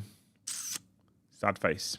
I discovered a new sport to watch, was sumo wrestling this weekend. Yeah. They had a big competition in London. London town. I've discovered I really like watching sumo wrestling. There's no weight class in sumo wrestling. I don't think you can compete, Joe. They're a lot bigger than you. But there are people who are like 120 kilograms fighting guys who are like 180 kilograms and like 2 feet taller. You know, it's great. Interesting. Yeah. Thank you also, Awful Gamer, for 5 gifted memberships. Thank you, TJ. Awful Gamer, I hope, TJ, that you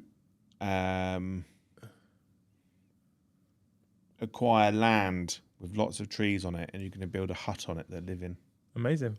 I'm trying to get these done now before 4:30 because I've realised I don't have anything to eat. Yeah, I realised I bought chicken goujons Right. for lunch, but then I was just walking to the kitchen. I was like, "Do you know what's really good with chicken goujons? Gravy." We don't have any gravy. We can walk to the shop after this. Yeah. I fancy a walk to the shop. Yeah. In the rain. Thank you, Nick, for the $5. Treated yourself to a new kitchen knives, Joe. It's like an adult version of new ships. You'll find yourself demonstrating cutting various things to the missus. Do you get that? I don't get that. I haven't bought any new kitchen knives for a while, actually. I need to. Yeah, I like buying new things for Christmas. Sometimes I forget like what I actually want as a gift, so I'm like, get me a new saucepan. Last year, my partner got me a new frying pan. But people say to me, "What do you want for Christmas?" I'm like, "Nothing. I'm an adult." Yeah, but I'm like, you could save me a few quid by getting me a new frying pan because I need it. Yeah, you know. But I save a few quid by buying no one Christmas presents. Yeah, and then I can buy the frying pan. So instead of me buying something for someone that they probably don't want or need, and then them buying me something that I probably don't want or need, we just save our money and buy the things that we want or need. I probably would have bought the frying pan myself, but probably spent the same money on a gift. You know, They probably don't want or need. But because I'm very caring about the presents that I get people. Oh yeah. I go, you need new blackout curtains. The books that you bought me were very thought out. Yeah. I'll be honest.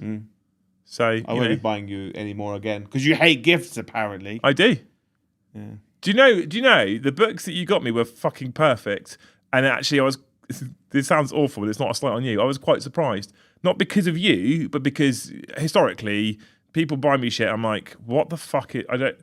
But I was always taught not to be ungrateful, so I'm always like, "Oh, thanks, thanks, that's amazing." And then the next year, I get equally shit, and I'm like, "I should have been honest last year because now I've just got more crap that I don't want or need." Yeah, and I'm like, like, I saw those books, and I was like, he said that he's collecting like limited edition Lord of the Rings books, so I bought you limited edition. When you were in my office earlier, you probably noticed they were up on the shelf next to my Lord of the Rings books. Yeah, but I was like, he said this is but I bought it because I knew it's something that you wanted anyway. Like I don't buy people just stuff that they're never going to use. It was a very thought out gift. I was impressed. Normally, my experience has been more significantly worse. I always want money, so that's a really good gift to give me. Or games. Oh, actually, no. One of the best Games Workshop vouchers is one that I actually asked for, which was just was Games Workshop vouchers for a gift. I was like, that's all I want. You don't have to buy me Warhammer. Just give me the tool to buy the Warhammer. You know, because I always want more Warhammer.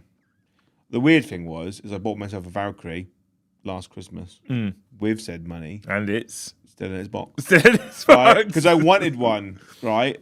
I really wanted one, and I haven't got round to doing it, and I'm like, oh, yeah. We should have got something else now. Ollie, thank you for the $5. He says, ran my Dark Angels over the weekend at a local narrative event for 750 points and going 3-0. I see now issue with the current Space Marine meta. I see no issue with the current Space Marine metas or now issue. I feel like Ollie meant to say no issue. An autocorrect has ninjaed him there. Dark Angels are an exception to the rule, I think, because they have one of the best...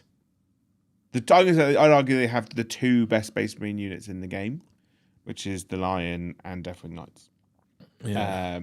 Deathwing Knights have a combination of all the best things that a Space Marine wants, because it's toughness 5, 4 wounds, -1 damage, and it has a very, very good close combat output, right? And supported correctly, those things, they're great. But no other Space Marine unit follows that, you know? And I'm kind of glad, but at the same time, right, I'm glad they don't. Yeah. Because when you take them in the Dark Angel attachment where they're -1 damage and -1 to wound, yeah, it gets a bit, like, tedious. It's... Stuff has to be killable, but it shouldn't be unkillable, but Space Marine should be hard to kill. Or their output should be better than... Oh, and let's be honest, right? Balancing this game is an incredibly complicated job in general, anyway. So we talk here we sit here like we know how to fix Space Marines and how to make them durable, but we might then completely skew the balance at different parts of the game. And then finally, Power Pilgrim, thank you for the 1 gifted membership, and Brandon Lagasse, thank you for the 5 gifted memberships. I hope that you have Hooters for dinner. Oh. Says Brave Star says the generic dad gifts boil by piss. I'd prefer nothing to random tat that ends up in a charity shop / landfill. Correct. I've received 1 dad gift. Correct. In my lifetime that I still use to this day. Right? And it was flashlight. No, it's a poo timer. It says it's a 5-minute sand timer. You lift your hands off your knees in case your legs go dumb. No, it's stuck to the wall. It's his dad's toilet timer, and you turn it, and I know that it's 5 minutes. I'm in the toilet 5 minutes ends. It's time to turn off your phone. Because I'm a toilet phone reader. I'd spend an hour in the toilet at home if I could. Just sat on my phone, just scrolling stuff. But having a little 5 minutes. Do you actually? Do you? I use it. Yeah, I'm like 5 minutes is my limit because I'm wasting time otherwise. It makes me more time conscious of like what I'm doing. I'm like I should probably go back to do work now. Because there's times where I've gone to the toilet where like I've gone to the toilet knowing we're about to leave to go out, and I'm in there for like 20 minutes. Whereas now I'm like 5 minute time. 5 minute poo. You lot are amazing. Thank you for hanging out with us today. Hopefully you've enjoyed it. We did get to 87 members, Joe. 13 away from 100. So still no Drakari box for Joe. It's on you, chat. And that's it from us today for Space Marines. I'm really enjoying my real journey into Space Marines properly for the first time, basically ever. And I do now. I'm list building for Ultramarines and list building for Space Wolves. I do think that there needs to be some tweaking in 11th edition. So I'm very excited to see what they say. I would love to see AP toned down so power armor feels like power armor. Sir Stroming Fish, just want to clarify, that's not a 5 minute straight long poo. One single long. My job's probably done in the first like 30 seconds, minute. Just a bloop. But then I just kind of just sit there. Yeah, in the peace. In the peace and the smell. Yeah. So we have another show tonight at 7:30. You get to come and join us for a live game of 40k. It's Joe versus me. Do you know what army? I haven't got a clue what army I'm taking. No, I haven't figured that out yet. So that's you get to look forward to that one at 7:30. And then we have the rest of the week's normal content. So the Warhammer show tomorrow at 7:30. Another Liam and Joe show at 1:30 on Thursday, followed by a live game in the evening, which is Paddy and I. And then on Friday, we come back with After Dark at 9 p.m. Full week of content. You're being sacrificed on Thursday. I thought you might have had enough after last week, and it probably wasn't a good idea to put you against him again because you might kill him dead. No. So you look forward to that, chat. Thank you so much for watching. Says what you to run Eldar. Si's on a big Eldar hype at the moment. I can run Eldar. It depends what you run into, though. It might not be uber competitive because I want Joe to enjoy a game on stream for once. I don't mind. I could make a semi-competitive but fun-looking board. I actually want to try something out terrain-wise. So give it a whirl. So thank you for hanging out with us. Hopefully you've enjoyed the show. If you have, smashed that like button before you go. Thank you for all the members. Thank you for all the super chats. Big shout out to all you wonderful human beings. Massive shout out to John and his 50 gifted. You're incredible. Hopefully we'll see you tonight at 7:30. If not, we'll see you in the next one. Bye, whatever time.